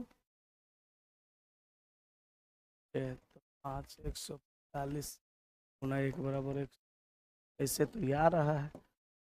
लेकिन b का वैल्यू 2 1, c का 3 2, d का 4 3 गुना 2 करेंगे 123 चौका 92। यहाँ ठीक है, यहाँ कुछ नहीं करना है। यहाँ देखिए, यहाँ 4 से ही गुना होगा, 4 4 3 12 के 2 हाथ में, का 12 चौका 48 49, ये देखिए ठीक है, यहाँ भी ठीक है। यहाँ 3 करना है, और यहाँ पे गुना में 1 छूटा हुआ है, 1 करना है, 145 आंसर हो जाएगा। ठीक है, सुधारना पड़ेगा, थोड़ा सा गलत था।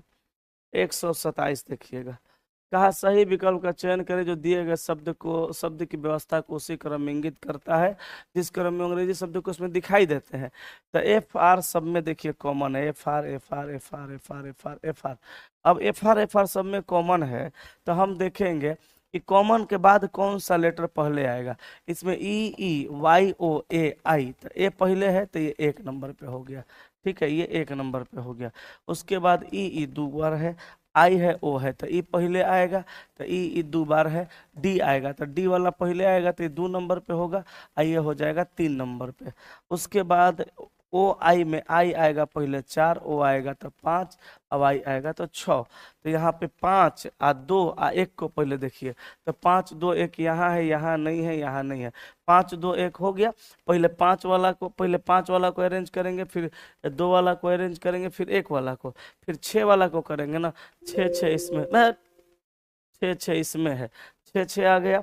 उसके बाद 5 नंबर वाला को, तो 4 को अरेंज करेंगे तो इसमें 4 नहीं है, यहाँ 4 है, आंसर हो गया। ठीक है, चलिए 130 नंबर को देखते हैं। 130 नंबर में देखिएगा क्या कह रहा है। निम्नलिखित प्रश्न में दिए गए विकल्पों में से लुप्त अंक को ज्ञात करना है। तो लुप्त अंक एकरा में कौन होगा देखिएगा। यहाँ देखिए, यहाँ 9 है, यहाँ 18 है, तो 9 गुना 2 कर देंगे 18 हो जाएगा, 18 गुना 2 करिए 36, 36 गुना 2 कर दीजिए 72 हो जाएगा। तो 72 यानी ऑप्शन नंबर बी आंसर होगा। ठीक है, चलिए नेक्स्ट 131। ये देखिए 131 में कहा कि एक कॉलोनी के 50 बच्चों में से 10 केवल बास्केटबॉल। तो एगो डायग्राम बना दीजिए, एगो डायग्राम में लिखिए बास्केटबॉल, बास्केटबॉल लिख दीजिए। 10 गो लिखिए, 10 केवल बास्केटबॉल। 25 केवल फुटबॉल, तो 25 गो केवल फुटबॉल में रख दीजिए, 25 गो केवल फुटबॉल में। ठीक है, और 10 वॉलीबॉल तथा फुटबॉल दोनों, तो 10 गो वॉलीबॉल फुटबॉल दोनों, 10 गो वॉलीबॉल तथा फुटबॉल दोनों में रख दीजिए। 10 वॉलीबॉल तथा फुटबॉल दोनों में, और 5 केवल वॉलीबॉल पसंद करते हैं, 5 केवल वॉलीबॉल पसंद करते हैं। अब देखिए तब 25 5 30 और 10 40 10 50 पूरा भी हो गया। 5 केवल वॉलीबॉल पसंद करता है, तब 5 को यहाँ रख दीजिए। सवाल करा फुटबॉल पसंद करने वाले और केवल बास्केटबॉल पसंद करने वाले बच्चों का अनुपात। तो फुटबॉल पसंद करने वाले और केवल बास्केटबॉल पसंद करने वाले, तो फुटबॉल को पसंद करने वाला 25 10 35 गो है, और केवल बास्केटबॉल पसंद करने वाला 10 गो है। बास्केटबॉल 10 गो ना है, क्या 10 गो है, ये तो वॉलीबॉल है तो 10 गो है। तो अनुपात तो 5 7 35 और 5 दूनी का 10, 7:2, तो आंसर हो गया ऑप्शन नंबर बी। ठीक है, 137। एक कक्षा में अमित की स्थिति ऊपर से 32वें नीचे 27वें कक्षा में छात्रों की कुल संख्या। एक गो अमित का गिनती 2 बार किया जा रहा है, समझिएगा। एक बार ऊपर से कितना 32वीं, एक बार नीचे से कितना 27वीं। तो 7 आ 2 9 आ 3 2 5 59 आ -1 बराबर 58। पूछिए कैसे। इसलिए 58 इसलिए कि भैया एक घटाना पड़ेगा, एक घटाना इसलिए पड़ेगा क्योंकि अमित का गिनती 2 बार हो गया है। ठीक है, चलिए 38 नंबर देखिएगा। उस विकल्प का चयन करें जिसमें दी गई आकृति अंतर्निहित है। ठीक है, तो दी गई आकृति अंतर्निहित है, उसको ये करना है। तो ये वाला फिगर देखिए कहाँ है, ये वाला फिगर चाहिए ना, ये वाला फिगर कहाँ है, ए में कि बी में कि सी में कि डी में, हाँ किसमें है भैया, यही तो फिगर खोजना है। ए में तो नजर नहीं आ रहा है, ये लाइन तिरछा हो गया। बी में, हाँ बी ए में तो है, सी डी में उल्टा है, बी मारिए देखिएगा, है ना, तो बी हो जाएगा। ठीक है, 139 139। चलिए, एक कक्षा में राम का स्थान ऊपर से 12वां नीचे से 28वां है, उस कक्षा में कितने छात्र। तो इसमें भी वही करना है, एक गो राम का गिनती 2 तरफ से, ऊपर से 12 नीचे से 28। 8 2 10 के 0 हाथ में 1, 2 1 3 1 4 40 -1 बराबर कितना 39। आंसर हो गया ऑप्शन डी। नेक्स्ट 140 देखिए। डिनर को लिखा 5 10 15 15 6 19। तो डी का वैल्यू 4, 1 बढ़ा के 5, आई का 9, 1 बढ़ा के 10, एन का 14 14, तो 15 15 लिखा, ई का 5 5 6 लिखा, आर का 18 19 लिखा। तो एस का 19 है 1 20। है। 14 1 15, ये लीजिए कट गया, आंसर है 141। चलिए इसको देखिए, यहाँ देखिए, इसको 18, 1 2 3 4 5 6 गो लेटर, 3 गुना कर दीजिए 18, 1 2 3 4 5 6 7 8 9 गो गुना 3 कर दीजिए 27। आगे देखिए, 1 2 3 गुना 3 कर दीजिए 9 हो जाएगा, आंसर सी मार दीजिए। ठीक है, नेक्स्ट इसको देखते हैं क्या कह रहा है। कहा 7 अधिकारी P U V W X Y Z एक वृत्त के चारों ओर केंद्रोभिमुख होकर बैठे हैं। तो 7 अधिकारी एक केंद्र के चारों ओर केंद्रोभिमुख होकर बैठे हैं। तो यहाँ पे हम एक को यहाँ 2 को, एक यहाँ 3 को, एक यहाँ 4 को, 5 को, 6 को, 7 को रख देंगे। कहा टी जेड और डब्ल्यू के बीच बैठा है, लेकिन कहाँ बैठा है हम नहीं जानते हैं। टी भी और सॉरी टी जेड और डब्ल्यू के बीच बैठा है, कहाँ बैठा है नहीं पता। आगे कहा भी जो डब्ल्यू के दाईं ओर दूसरे स्थान पर बैठा है, यू और वाई के बीच में बैठा है। तो देखिए कहा कि भी जो डब्ल्यू के दाईं ओर दूसरे स्थान पे, तो डब्ल्यू के दाईं ओर दूसरे स्थान पे, कहा कि भी जो डब्ल्यू के दाईं ओर 2 नंबर पे बैठा है, तो भी को डब्ल्यू के दाईं ओर 2 नंबर पे बैठा दीजिए। बैठा है और यू और वाई के बीच बैठा है, तो यहाँ पे यू को कर दीजिए, यहाँ पे वाई को कर दीजिए, दोनों के बीच में। फिर से कहा कि भी जो डब्ल्यू के दाईं ओर दूसरे स्थान पे बैठा है, भी डब्ल्यू दाईं दूसरे स्थान पे बैठा है, यू और वाई के बीच बैठा है, तो भी यू और वाई के बीच में। हालांकि यू वाई को हम चेंज भी कर सकते हैं, वाई को इधर यू को इधर करना पड़ेगा।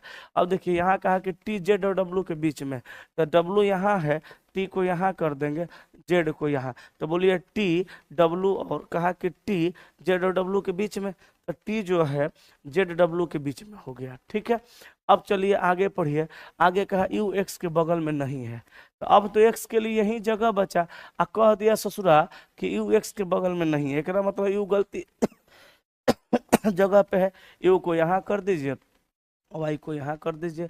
अब कहा यू के ठीक दाईं ओर कौन बैठा है, तो यू के ठीक दाईं ओर भी बैठा है, आंसर हो जाएगा ऑप्शन नंबर सी। ठीक है, चलिए आगे चलते हैं। 146, इसका स्क्रीनशॉट लेना है तो ले लीजिए, हो गया। चलिए देखिएगा, डायरेक्शन डिस्टेंस है, कैसे बनाएंगे। कहा कि शॉपिंग कॉम्प्लेक्स में एक महिला 150 मीटर पूरब की ओर चलती है। एगो महिला है, शॉपिंग कॉम्प्लेक्स में 150 मीटर पूरब में चलती है, सॉरी 250 मीटर पूरब में ओर चलती है। ठीक है, फिर वह उत्तर की ओर मुड़ जाती है और 100 मीटर चलती है। उत्तर की ओर मुड़ेगी तो ऊपर जाएगी और कितना चलेगी, 100 मीटर चलेगी। फिर वह पश्चिम की ओर मुड़ जाती है और 120 मीटर चलती है। पश्चिम की ओर मुड़ेगी, 120 चलेगी, इतने चलेगी ना, 120 मीटर चलती है। ठीक है, फिर वह अपनी बाईं ओर मुड़ जाती है और 100 मीटर तक चलती है। बाईं ओर मुड़ेगी, 100 मीटर, यहाँ तक जाएगी, 100 मीटर तक चलती है, 100 मीटर तक चलती है। वह अपनी प्रारंभिक स्थिति से कहाँ पर है, तो वह अपनी प्रारंभिक स्थिति से कहाँ पे है, तो भैया वह इसकी प्रारंभिक स्थिति थी, अब वो यहाँ पे है। तो टोटल 250 है, और 250 में 120 रिटर्न आ गई थी, 120 चला गया क्योंकि है तो यहीं पे। तो 250 माइनस 120 है, तो भैया यहाँ पे 0, 5 में से 2 गया 3, 130, तो हो जाएगा 130 मीटर पूरब, ऑप्शन नंबर ए। ठीक है, 130 मीटर पूरब। क्या पूछा, यही ना पूछा है, यही ना पूछा है, क्या पूछा कि वो अपनी प्रारंभिक स्थिति से कहाँ है, तो 130 मीटर पूरब में है, तो आंसर हो गया 130 मीटर पूरब। बोलिए आगे चले कि नहीं चले, जल्दी से स्क्रीनशॉट ले लीजिए, हो गया। चलिए अगले सवाल पे, 148 देखिएगा। एक घड़ी दोपहर में शुरू की गई, 7:10 तक घंटे की सुई घूमेगी। तो देखिए दोपहर में शुरू कर दी जाएगी, टाइम नहीं देगा, तो आप समझ जाइएगा 12 बजे शुरू की गई है। दोपहर में शुरू की जाएगी, टाइम नहीं दिया जाएगा, समझ जाइए 12 बजे। तो 12 बजे से लेकर 7:10 तक का अंतर देखेंगे, तो हमारा हो जाएगा कितना, तो 12 से 7 बजे तक 7 घंटा 10 मिनट, तो 7 घंटा आप प्लस 10 मिनट हो जाएगा। ठीक है, तो 7 घंटा हो जाएगा। अब यहाँ देखिए कह रहा है कि घंटे की सुई, तो घंटा वाली जो सुई है, घंटा वाली जो सुई है, घंटा वाली सुई जो है ना भैया, घंटा वाली जो सुई है, याद रखेंगे, घंटा वाली जो सुई है 1 मिनट में आधा डिग्री, यानी 1 घंटा में आधा डिग्री के हिसाब से 30 डिग्री का कोण बनाएगी। तो 60 घंटा में तो 7 गुना 30, तो 70 का 21 210 डिग्री है। 70 का 21, 10 मिनट में 5 डिग्री, तो 210 और 5 215 डिग्री। आंसर हो जाएगा ऑप्शन नंबर बी। ठीक है, चलिए नेक्स्ट 148 कंप्लीट हो गया। अब 149 पे आते हैं। 149 नंबर देखिएगा, COW बराबर 41। तो यहाँ पे कुछ नहीं करना है। C का वैल्यू 3, O का वैल्यू 15, W का वैल्यू 23। तो 5 3 8 3 11 के एक हाथ में 2 1 3 1 4 41 वैल्यू जोड़ा गया है। D का 4, O का 15, G का 7, 15 7 22 और 4 26 हो जाएगा। ठीक है, तो आंसर 7 5 12 4 16 6 हाथ में 1 2 26 हो गया। तो आंसर हो गया ऑप्शन नंबर डी। ठीक है, 150। चलिए यहाँ देखिए, समझिएगा। कहा निम्नलिखित आरेख में त्रिभुज शिक्षकों, वृत्त विद्यार्थियों तथा आयत कलाकारों का प्रतिनिधित्व करती है। तो त्रिभुज शिक्षक को, तो ये त्रिभुज है, ये किसको, तो ये शिक्षक का प्रतिनिधित्व करती है। वृत्त विद्यार्थियों, तो वृत्त विद्यार्थियों का, वृत्त विद्यार्थियों का, तो वृत्त विद्यार्थियों का, वृत्त विद्यार्थियों का तथा आयत कलाकारों का, आयत कलाकारों का प्रतिनिधित्व करती है। कौन सा अंक उन शिक्षकों को दर्शाता है जो विद्यार्थी भी है कलाकार भी है।